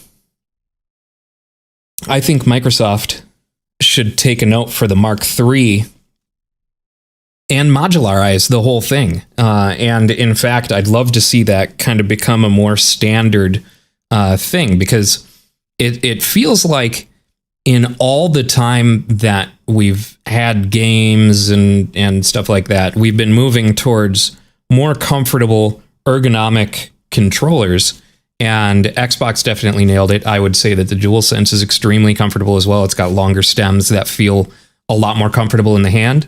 So the next logical step for that is to modularize it so you can actually put the buttons in places that are more comfortable for the way that you game. And for example, things like Binding of Isaac, right? Binding of Isaac, you on a controller, I mean, basically your movement is up, down, left, right. Your shooting is up, down, left, right. But at its core, it's a twin stick shooter. So if you're going into a Binding of Isaac play or a twin stick shooter or something like that, it uses the buttons for shooting or, that sort of thing, to be able to pop out the buttons and put a thumbstick there. So basically you've got thumbstick. That would be super comfortable. It would be really cool. That's not to say that having the offset thumbsticks like this isn't comfortable, or in the case of the PlayStation controller. I have no idea where my PlayStation controller went. But having the two thumbsticks next to each other at the bottom, it's not a huge inconvenience. But in some cases, there are games that, since there's only 4 directions of shooting, they don't need analog directional shooting. So they just use the face buttons. But to be able to use a thumbstick to trigger those face buttons would actually be pretty neat for certain game types. And just having that full modularity to move things around and put them in places that are most comfortable for the way that you hold the controller would be great. It'd be absolutely great. It's the next logical step, considering how Microsoft has kind of carved out a market for this high quality build. They know that people are willing to pay $170 for a controller that works really well and really comfortably. So yeah, to go deeper into that would just be smart business, in my opinion. So the thing that I wanted to look at here, so Mr. Mobile's been doing a lot of stuff like on foldable tech. He does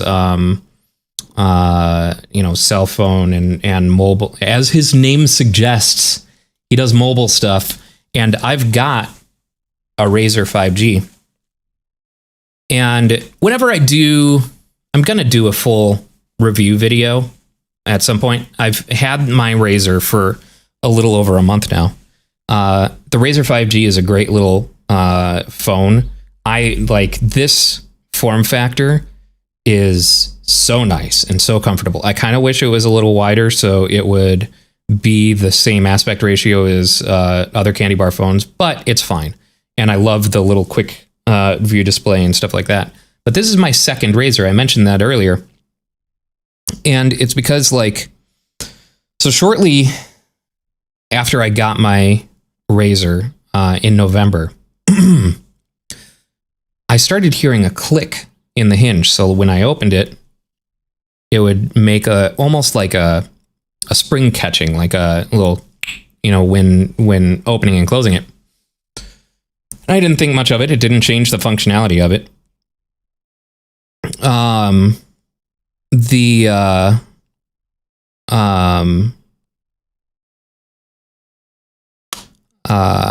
God, brain fart. Then a few weeks later, it started not turning on the display when I opened it, or at least not quickly. Like it seemed slow. So I restarted it. I thought it was software. And I realized that, like, so at a certain point in this hinge, you know, you can find where it turns on the display here. So I would have to kind of open it to the point where it just turned on the display, and then open it the rest of the way and hope that it stayed on.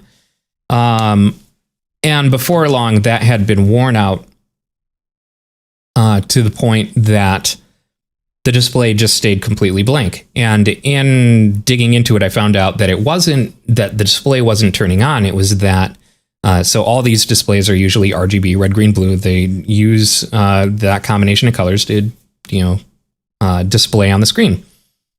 It seemed that the R and the G were not there. The B was. So if I actually turned up the brightness, I could see everything that had like the variations of blue in it. And so some screens would be more visible than others and stuff like that. But even still, it was impossible to use. And I had to do a warranty replacement. So that's this guy. So far, no click in the hinge. I've only had it had the replacement for a week, but I only had the original, my first Razer, for a month before that happened. So we'll see how this one fares. But it looks like Mr. Boble did a video here. It says, "Rip Razer.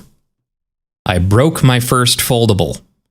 So let's see. This is not a video I ever wanted to make, but if we're honest, I guess it was kind of inevitable. It looks like he dropped his, but yeah. My first folding phone. And in a particularly egregious case of a bad hair day, it's one of the only ones I've spent my own money on. On this episode of Into the Fold, what happens when you wreck your Razer? And why it's not a reason to distrust either Motorola or foldables in general. Because this phone didn't break the way you might think. Mine broke the way you might think. All right, so here's how it happened. I'm walking along, enjoying my Sunday. I got my Frankel's breakfast sandwich in one hand, my Razer in the other, staying mobile. And I just drop it, man. I mean, literally, it just falls out of my hand for no discernible reason other than maybe my hand is cold, crashes to the sidewalk in a horrible murder scene. In fact, it was so brutal that the barista here gave me a coffee on the house because she felt bad. Thank you, by the way, Cotter Barber and Coffee Shop. But the phone was destroyed. She asked me what the damage was, and it was kind of like that scene from Armageddon. What kind of damage are we? Damage? Total, sir. At least on the outside. Yeah, right. Gorilla Glass 5. My hands are cold. I don't know. While the same material up front was totally shattered. The impact pulverized enough glass to expose the touch controller for the QuickView display and also broke that display itself. The only thing that's not broken, despite the fact that it fell while open, is the folding screen on the inside. Yes, we will come back to that. It's actually kind of interesting that his QuickView display itself broke. Like, this is Gorilla Glass, and this is Gorilla Glass, and then there's, bits of metal and plastic that are outside of, basically act as frames for that Gorilla Glass. So that was a pretty bad drop, but I would think that falling like that and even shattering the glass, it wouldn't be enough to damage the LCD in most cases. Like, you see plenty of candy bar phones that get dropped and have a shattered screen, but the display is fine because most of these companies are using variations of Gorilla Glass for, to coat their displays, especially Samsung. The entire thing is sealed in Gorilla Glass. So I find it surprising that it killed his QuickView display because this is actually pretty sturdy and it feels like a hefty, sturdy thing. But yeah, he's fortunate that it didn't kill his inside screen. All it took to kill my inside screen was one little thing going wrong within the first few weeks of owning the thing. I didn't do anything spectacularly weird with my phone. I used it like a normal phone. And admittedly, I probably got too into the days of having a flip phone. Andrew, you'll remember when we both had Razer V3s back in the day. but like doing the whole like flip it open and that sort of thing. And maybe I was putting too much strain on the hinge when you're doing the flip open like that, as I do it several times to ensure that the same problem happens with my replacement. But I find it surprising the way that his broke. Terrible start to a Sunday. It's been a while since I broke one of my own phones. Normally they're review devices. So anyway, as I sat here tweeting and texting and making full use of my fully functional foldable screen, I started going through my options. Despite 5 years of encouraging customers to get insurance on their phones back when I sold them, I didn't have any on this one. So knowing I'd have to pay for a repair, I started making phone calls. And from the big corporate chains like YouBreak iFix to the independent shops in Brooklyn, nobody offered repair on the new Razr. Yeah, of course not. You guys don't repair the Razr 2020, right? No dice. Okay. You know anybody who does? Okay. See ya. Should say we fixed some phones. Well, only one shop I called said they might be able to do it. Those repair shops. Confused about which Razr I was talking about. These are new. And I wasn't about to go all the way across the city just to be told they thought I was talking about a decade-old Droid. This is something you unfortunately just have to keep in mind when you're buying a low-volume device. So I decided to go right to the source. Once I got past Motorola's repair portal thinking I was in Kansas, and then telling me there were no service locations in the entire US, it was actually pretty straightforward. I logged in, told it which of my devices I was trying to repair, and somehow totally missed the how much will it cost bit here. The part where it says dropping a fragile phone on cold concrete like a dumb dingus is a replacement, not a repair. I guess he took responsibility there, calling himself a dumb That might have dingus. saved me the sticker shock when I saw that a replacement Razr would cost me about the same as a new Razr, about $1,000. Goof. Now, again, I don't blame Motorola for this. The damage is on me. The refusal to use a case is on me. The lack of insurance is on me. But just before I gave up all hope, I was speaking to my friend David Amell about how I bought this thing, and he reminded me that sometimes credit card companies don't care whose fault it was. You see, I bought the Razr with my Chase Visa card, which has a protection plan that can reimburse you for loss, damage, or involuntary and accidental parting, as the legalese goes, assuming you bought the product within the past 120 days. So I called up Chase, after first getting one digit of the number wrong and having an exciting mini-adventure. Do you want something very special? Something you find hot? No restrictions, no rules right now. Credit card companies have changed since I was a kid. And feel the pleasure. I started the claim process by submitting forms online. Well, then Chase emailed me to say it needed more forms. And then I was told that I needed to go back to one of those repair shops to get someone to sign a document saying how much it would cost to repair. At publication time, my claim is still pending approval, but it looks like I'm going to get about $500. Good Lord. Sure, it's only half the cost of the phone, but $500 for a screw-up that was my fault? I'll take it. And I'm ordering my new Liquid Mercury Razr as soon as I see another holiday deal pop up. Let me know in the comments or on Twitter if you see one. Now, I did reach out to Motorola to make sure there wasn't a repair option I was missing, but while the company did send over some lovely cases as a kind of sympathy donation, thank you, Motorola, ironically, the only special support options for the Razr concern the one component everyone expects to fail, the folding display. Folks, you are going to see this story shared in blog posts and quote tweets and even people leaving comments on this very video without first having watched the video, if you can believe that. And they're going to say things like, well, you know, this is just another example of foldables not being ready for prime time. I would encourage those folks to consider this. All the damage this phone sustained in its drop would have been sustained by a slab phone made of the same materials. In fact, yeah, he's not wrong. The only thing that's not damaged, the risk of repeating myself, is the foldable part. Eyebrow raise. From this, let's review a few that we should take to heart. 1. Phones and concrete don't mix, so be careful. 2. If you're clumsy, be safe and wear a case. Yeah, I've thought about getting a case. 3. Get insurance.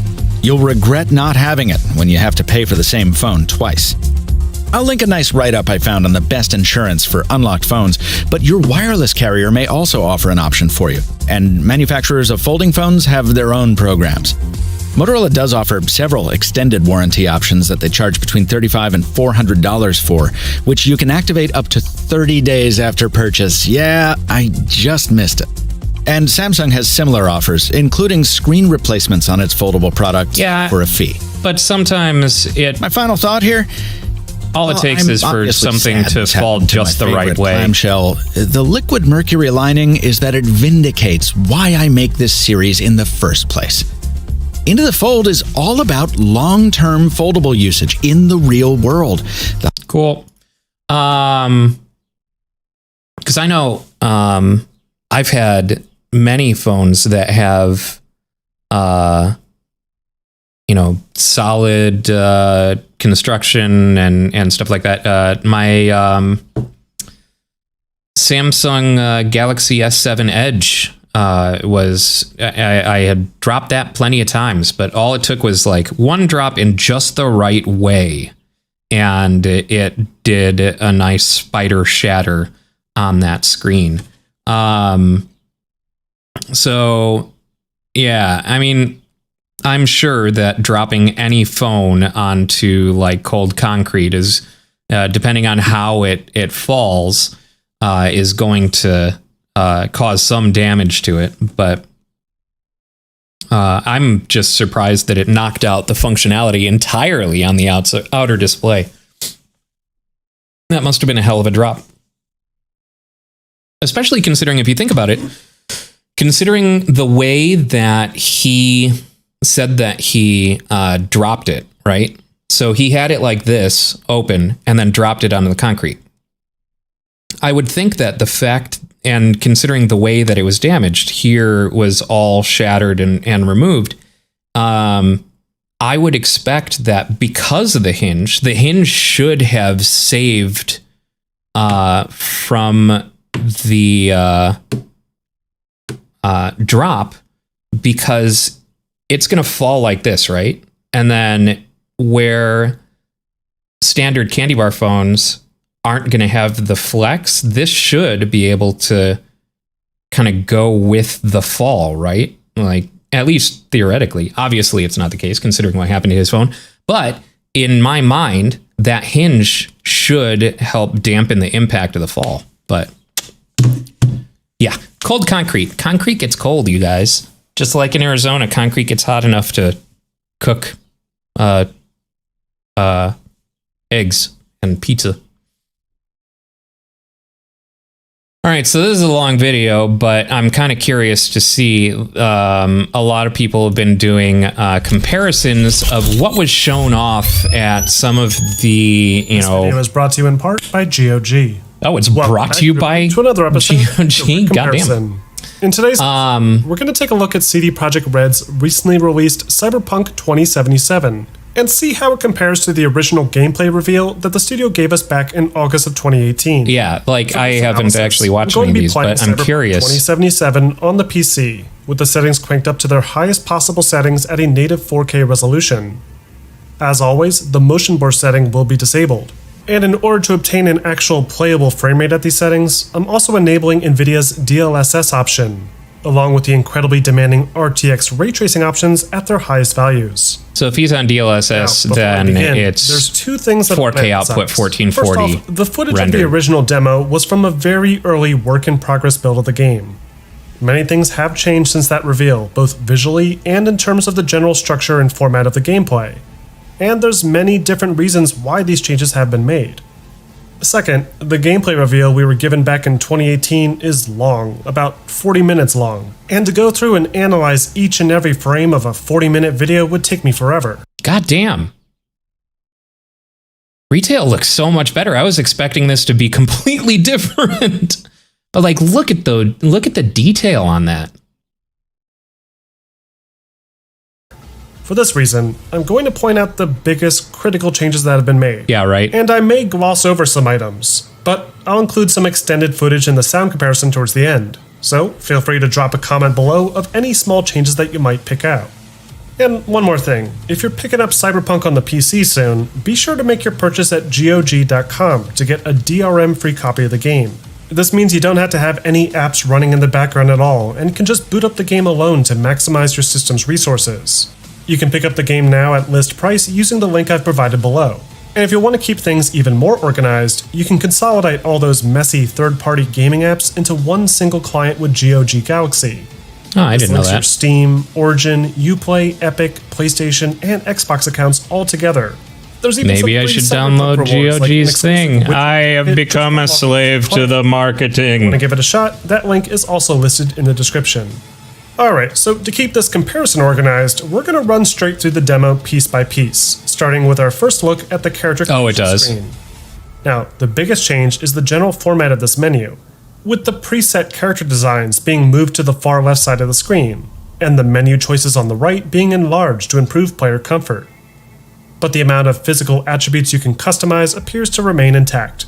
And there's even additional sliders to control things like the look of your character's genitalia, which, for obvious reasons, I won't be showing here. What hasn't been retained, though, is the ability to change your character's starting outfit. This was likely incorporated in the original demo to demonstrate the customization potential of the game.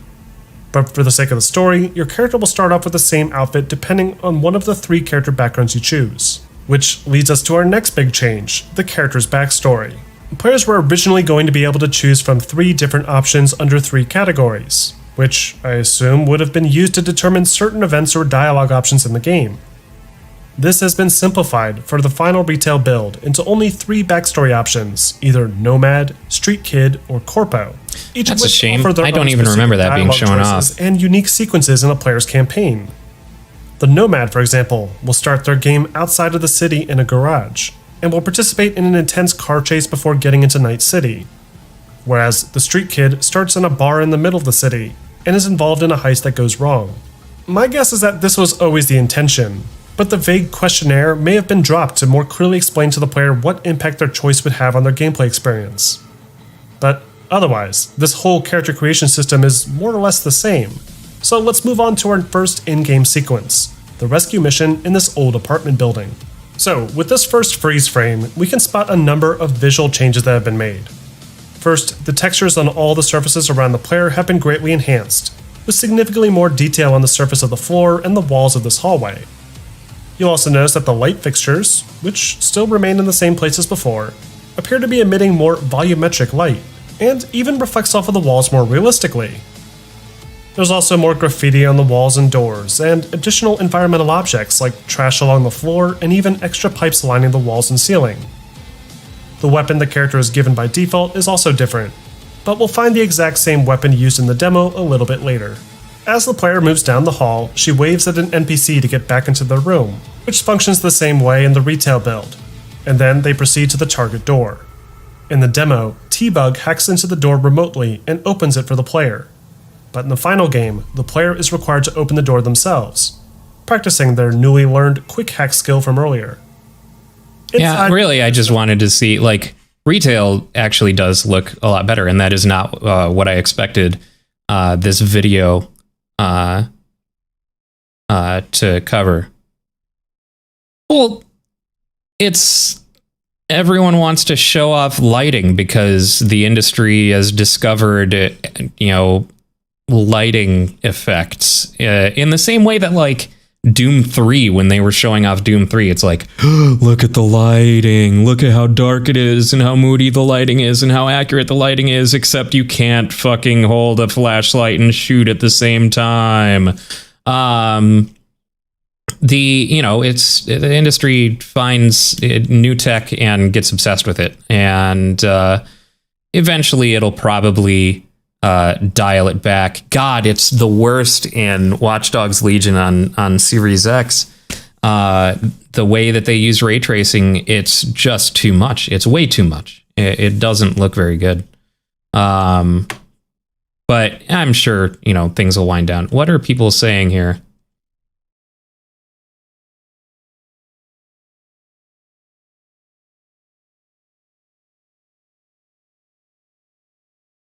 I was waiting for like digging through this, the people calling him a shill, considering the video is sponsored by GOG, a company owned by CD Projekt Red.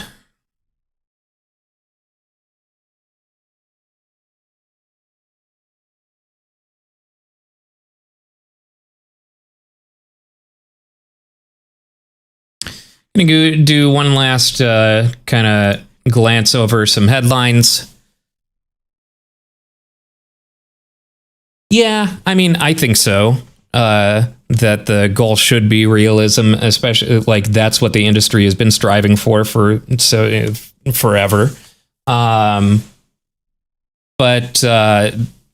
they also probably just want to show off the tech, but because ray tracing can be a subtle effect when it's used well. And honestly, I think it was used extremely well in Minecraft RTX edition. It looks gorgeous and functions very, very well, especially for people who are used to playing Minecraft and then jumping into a ray traced version of it. It's immediately leaps out at you and like how different it is and how especially when you're digging through stuff, how useful torches are and stuff like that. It's actually really cool. I can't remember where I was going with that, but yeah, I'm sure eventually they'll figure out what they're doing with the tech and shit. Oh, cool. Ubisoft's game subscription service is available through Google Stadia now. I should add that. I have Ubisoft Plus. It's how I started playing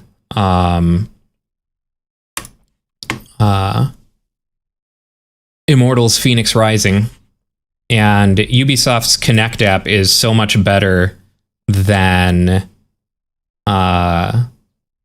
Uplay. Oh, Christ. It's not going to log me in. Oh, well.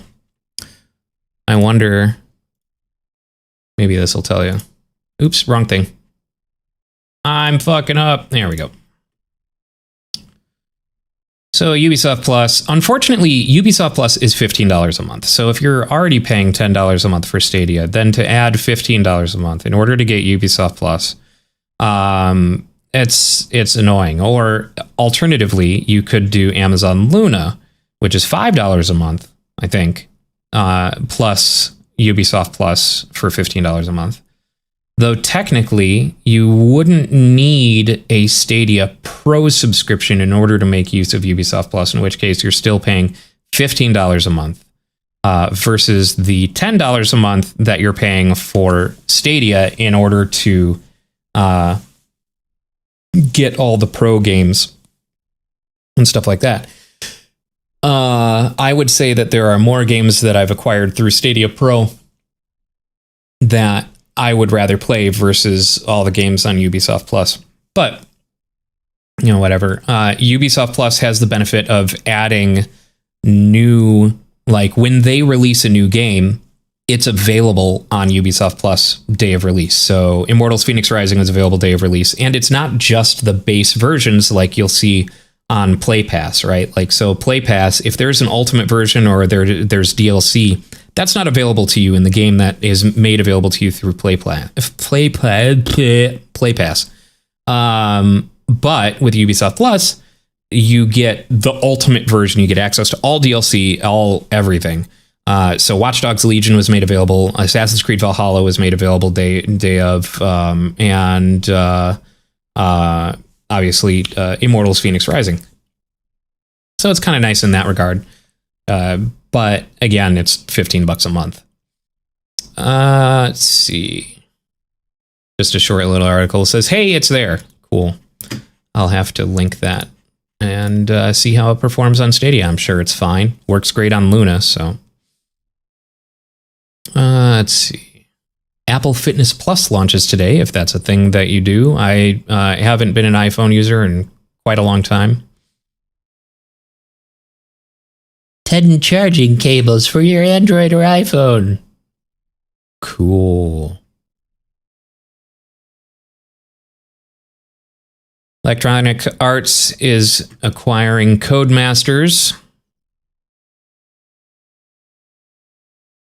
What did Codemasters do?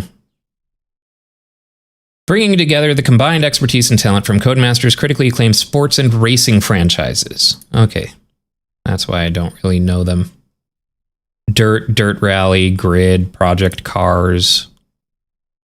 Nah.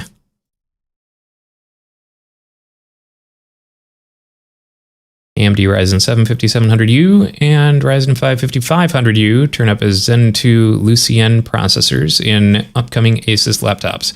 AMD's killing it in processors. Ooh, Samsung to launch 4 foldable phones next year. I'm most intrigued. I can't remember who is doing it. I think it may have been Samsung. Or it may have been LG. Who are doing like a rollable phone, I guess, where the display rolls around a hinge. So in order to gain more real estate, you're basically pulling apart a thing. And I like that concept a lot. I think that would be really cool. We're still a long way away from the like slap bracelet phone, foldable display phones that were concepted out like 10 years ago, but it's still really neat. I mean, considering they've got the Z Flip and the Z Fold, so are these going to be more in those lines, or are they going to be new foldable things that are additional lines? We already know that they're doing away with the Note line to be replaced by the Z Fold. From my understanding, at least I think they are. That's what the rumors are saying. So maybe Samsung is just like, all right, we've had it with candy bars, and it would actually be interesting if they keep their Galaxy line, their like S line, whatever, as a candy bar powerhouse line, and then go all in on foldable tech.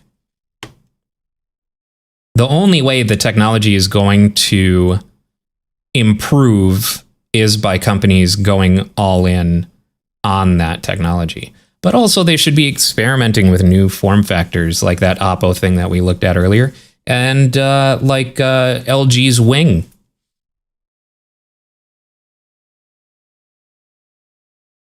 Google search dark mode. Briefly tested a dark mode over the weekend. Is DuckDuckGo dark? Does it have a dark mode? I've literally never used DuckDuckGo. Wow. They've got a lot of options.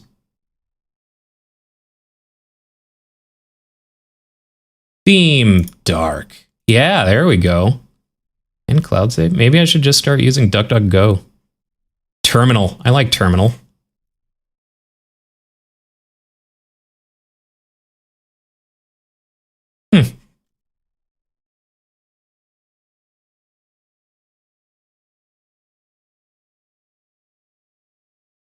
So they briefly did. I mean, what's interesting is this just looks like they're, you can do this on your phone already, which apparently I'm not.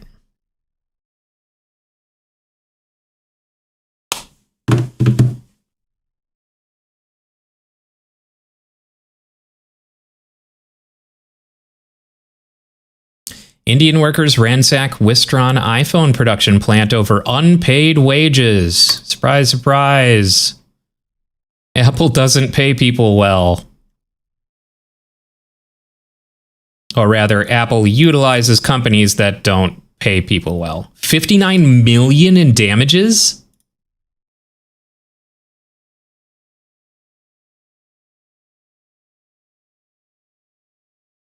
Holy crap.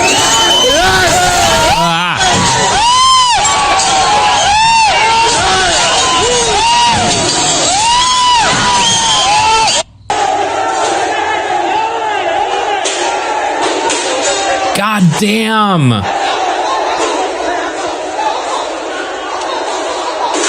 Some allege they had received as low as $7 in their bank accounts. Yeah. Fuck, dude. I'd be pissed if they paid me $7 too. Holy shit.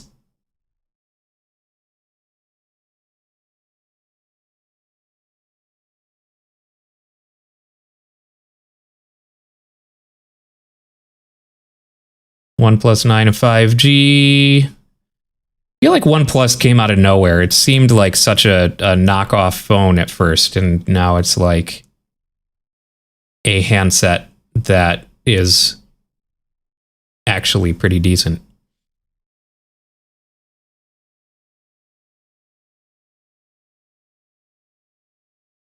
What does that translate to? Okay, 12. Jesus Christ, seriously?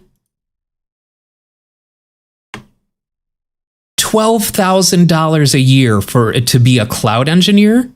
Fuck that, dude. God damn.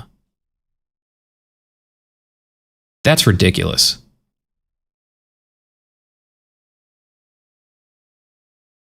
Fuck, man. Yeah, I would not do what I'm doing right now. Well, not right now, but as a day job for $12,000 a year. Fuck that.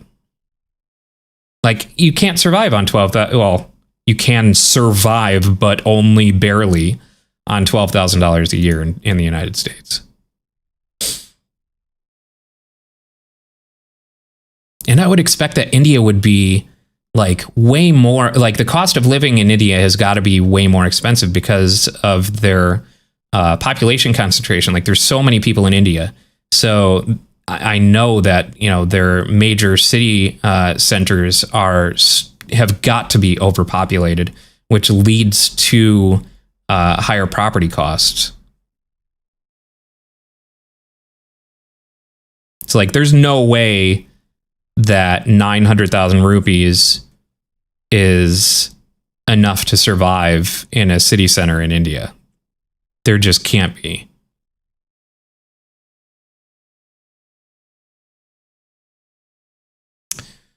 Samsung Galaxy S21 to drop the charger. Yeah, a lot of people are talking about iPhone and Samsung both dropping the charger, and since they've, like, iPhone's got the magnetic clip Qi charger. I think it's a bad move, but we'll see.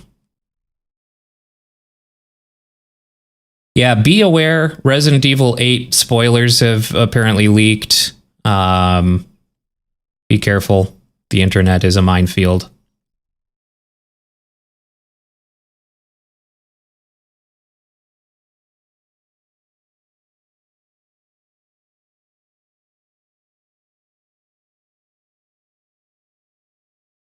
Hitman 3. Monster Hunter Rise.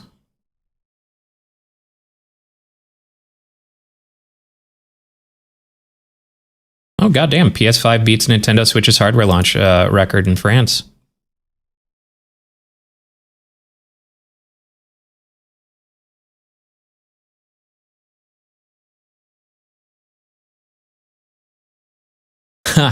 Google closes Stadia Cyberpunk 2077 hardware giveaway early due to overwhelming demand. It's interesting. The cutoff for that was December 18th, I think. You had to buy Cyberpunk 2077 on Stadia before December 18th in order to get free Stadia hardware.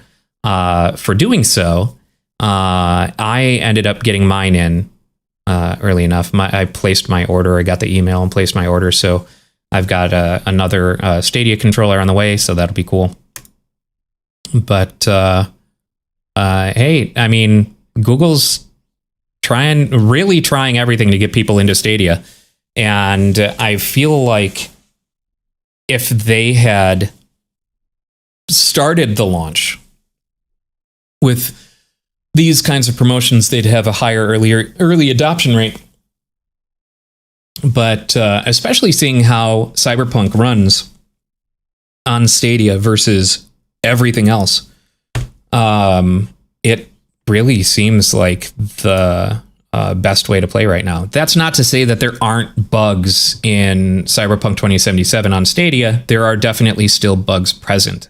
But if you have your Stadia on a wired if you have your Chromecast on a wired connection or your computer on a wired connection, depending on how you want to play, whether it be on TV or on your PC, it plays just like you're running it locally, and it runs really, really well. I have had 0 hiccups from the service in playing Cyberpunk on Stadia. All the hiccups I've had have been graphical glitches from Cyberpunk, or like in some cases, I'm not able to use the D-pad to choose a dialogue option. So I have to reload my save in order to regain that. It just keeps trying to, like, I hit down and it keeps trying to open my phone, even though I've got dialogue options on the screen. There have been some fun, weird little glitches. I once got into an accident on a motorcycle where I flew off the motorcycle into a solid object on the corner.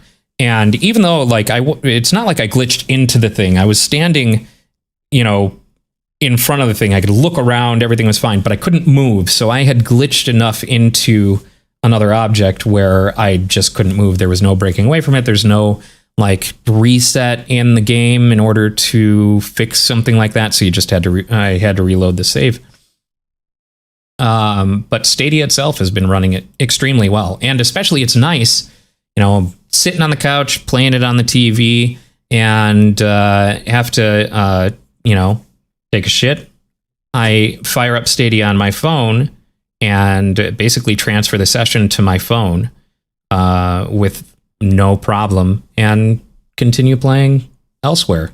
Say I want to watch something and I can just switch the gameplay over to the phone. It runs really well.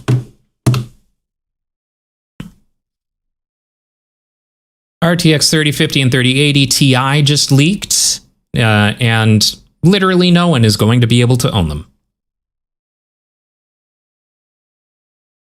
Yeah, this was the highlight of the Game Awards show, was seeing this. Like, I seriously had to do a double take. Like, did they seriously just do that? And of course they didn't. It was cute.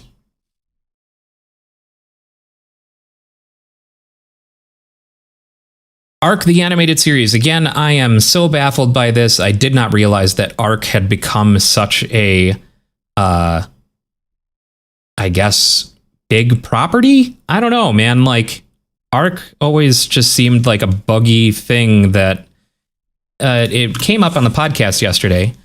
Is Ark out?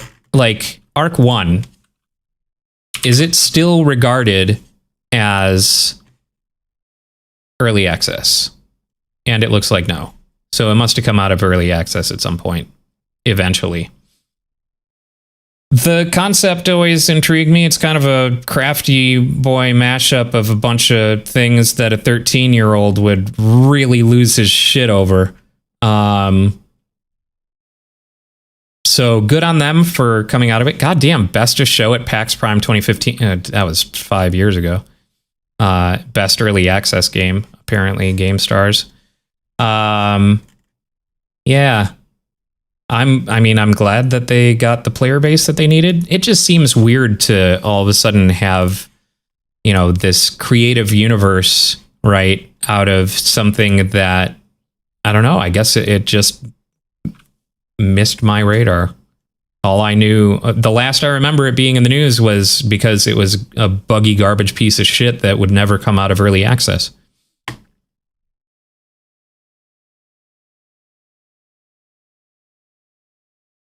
Hold on, what?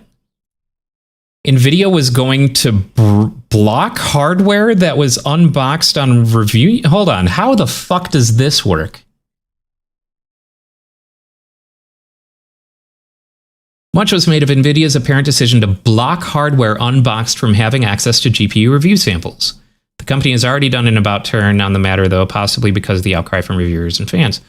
Complaints about the companies pressuring YouTubers and reviewers is nothing new, as the likes of Frankie Tech and Tech Tablets have discussed in the last few months. However, few have caught as much attention as the one made by Hardware Unboxed. According to a tweet posted on Friday, NVIDIA had banned Hardware Unboxed from receiving GPU review samples because it focused too heavily on rasterization instead of ray tracing. Hardware Unboxed has not published the full email it received from NVIDIA, but Linus Sebastian read it out on the latest episode of The WAN Show on his Linus Tech Tips YouTube channel. You can watch the video here. Hi, Steve. We've reached a critical junction on the adoption of ray tracing and it has gained industry-wide support from top titles, developers, game engines, APIs, consoles, and GPUs. As you know, NVIDIA is all in for ray tracing. RT is important and core for the future of gaming, but it's also one part of our focused R&D efforts on revolutionizing video games and creating a better experience for gamers. This philosophy is also reflected in developing technologies such as DLSS, Reflex, and Broadcast that offer immense value to customers who are purchasing a GPU. They don't get free GPUs, they work hard for their money, and they keep their GPUs for multiple years. Despite all the progress, your GPU reviews and recommendations have continued to focus singularly on rasterization performance, and you have largely discounted all of the other technologies we offer gamers. It is very clear from your community commentary that you do not see things the same way that we, gamers, and the rest of the industry do. Our Founders Editions boards and other NVIDIA products are being allocated to media outlets that recognize the changing landscape of gaming and the features that are important to gamers and anyone buying a GPU today, be it for gaming, content creation, or studio and streaming. Hardware Unboxed should continue to work with our add-in card partners to secure GPUs to review. Of course, you will still have access to obtain pre-release drivers and press materials. That won't change. We are open to revisiting this in the future should your editorial direction change.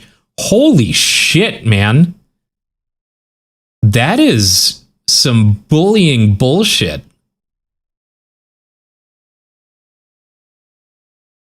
Yeah, that's nonsense. Because he didn't say what you like, get fucked, NVIDIA. I mean, yeah, but it's also the reviewer's job to focus on the things that they think matters to their audience.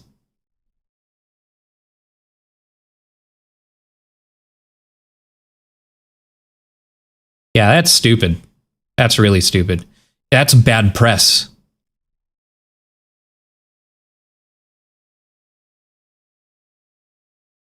I mean, at least they reversed on it, but fuck, dude. Like, if you give someone something to review, you don't get to dictate what they're going to review. You get to dictate when that review comes out. You can have review embargoes, but like, if I release something that, and I focused all on one specific feature that I was really proud of, yeah, of course I'd want people to talk about that feature. But if I neglected other things as a result of focusing on this one feature, then it is entirely, the reviewer's prerogative to outline the things that I didn't do well enough.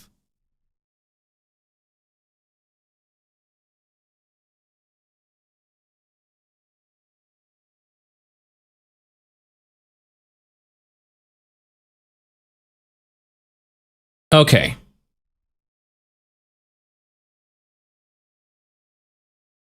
Yeah, so I misread this because I didn't realize that in this context, Hardware Unboxed is a proper noun. I thought they were, when I first started reading it, I thought that they were rendering review units that had been distributed unusable.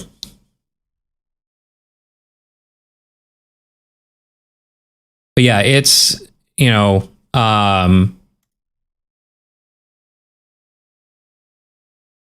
sending out review units and stuff like that. Like,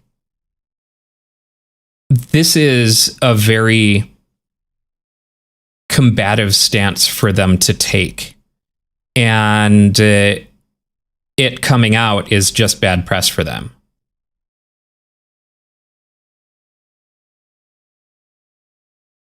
Like, you make the thing, you do the best that you can to make the thing and send it out into the world.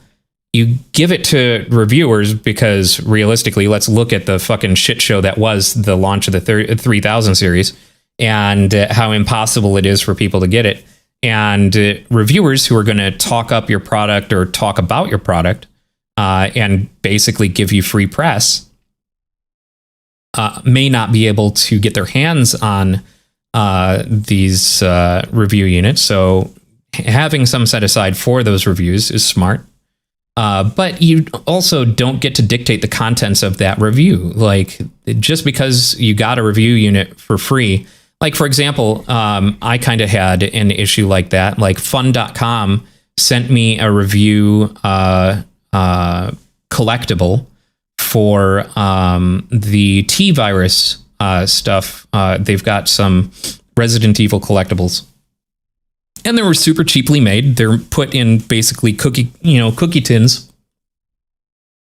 And they were immensely overpriced, like $65 for what amounts to a few, a cheap ass cookie tin, a few jars of liquid with food coloring in them for like $65. Like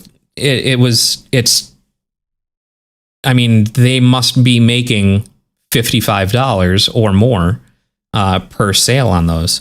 And if you're going to send out a shoddy product for review, it's my job to call it a shoddy product. I never got a review request from them after that because I can only assume I didn't say what they liked about it. If you're sending out a review thing, be ready for people to say the bad about your review thing. Yeah, so when is this thing coming out? The Capcom Arcade Stadium. Bringing 32 of its retro arcade games to the Nintendo Switch. Apparently they're doing it in DLC packs, it looks like.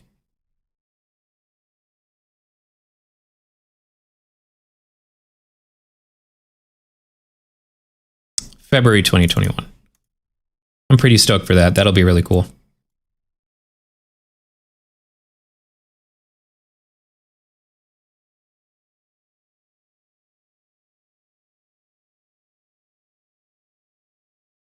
Well, it looks like that pretty much covers everything for today.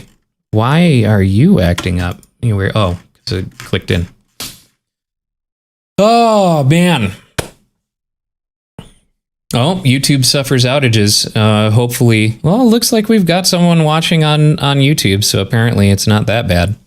I am going to end the stream there. We're going to be doing some more streaming tomorrow. Again, we'll do Coffee with Ryan in the morning, go over the headlines, watch some YouTube videos, and just kind of bullshit for a while.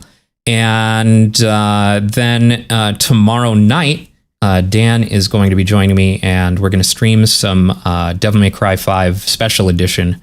So he's going to destroy some shit with Virgil. It's his favorite game in the world, and he is stupidly good at it, so that'll be a fun watch. If you like this Coffee with Ryan and have some ideas of how I can make it better, let me know. And yeah, see you tomorrow morning.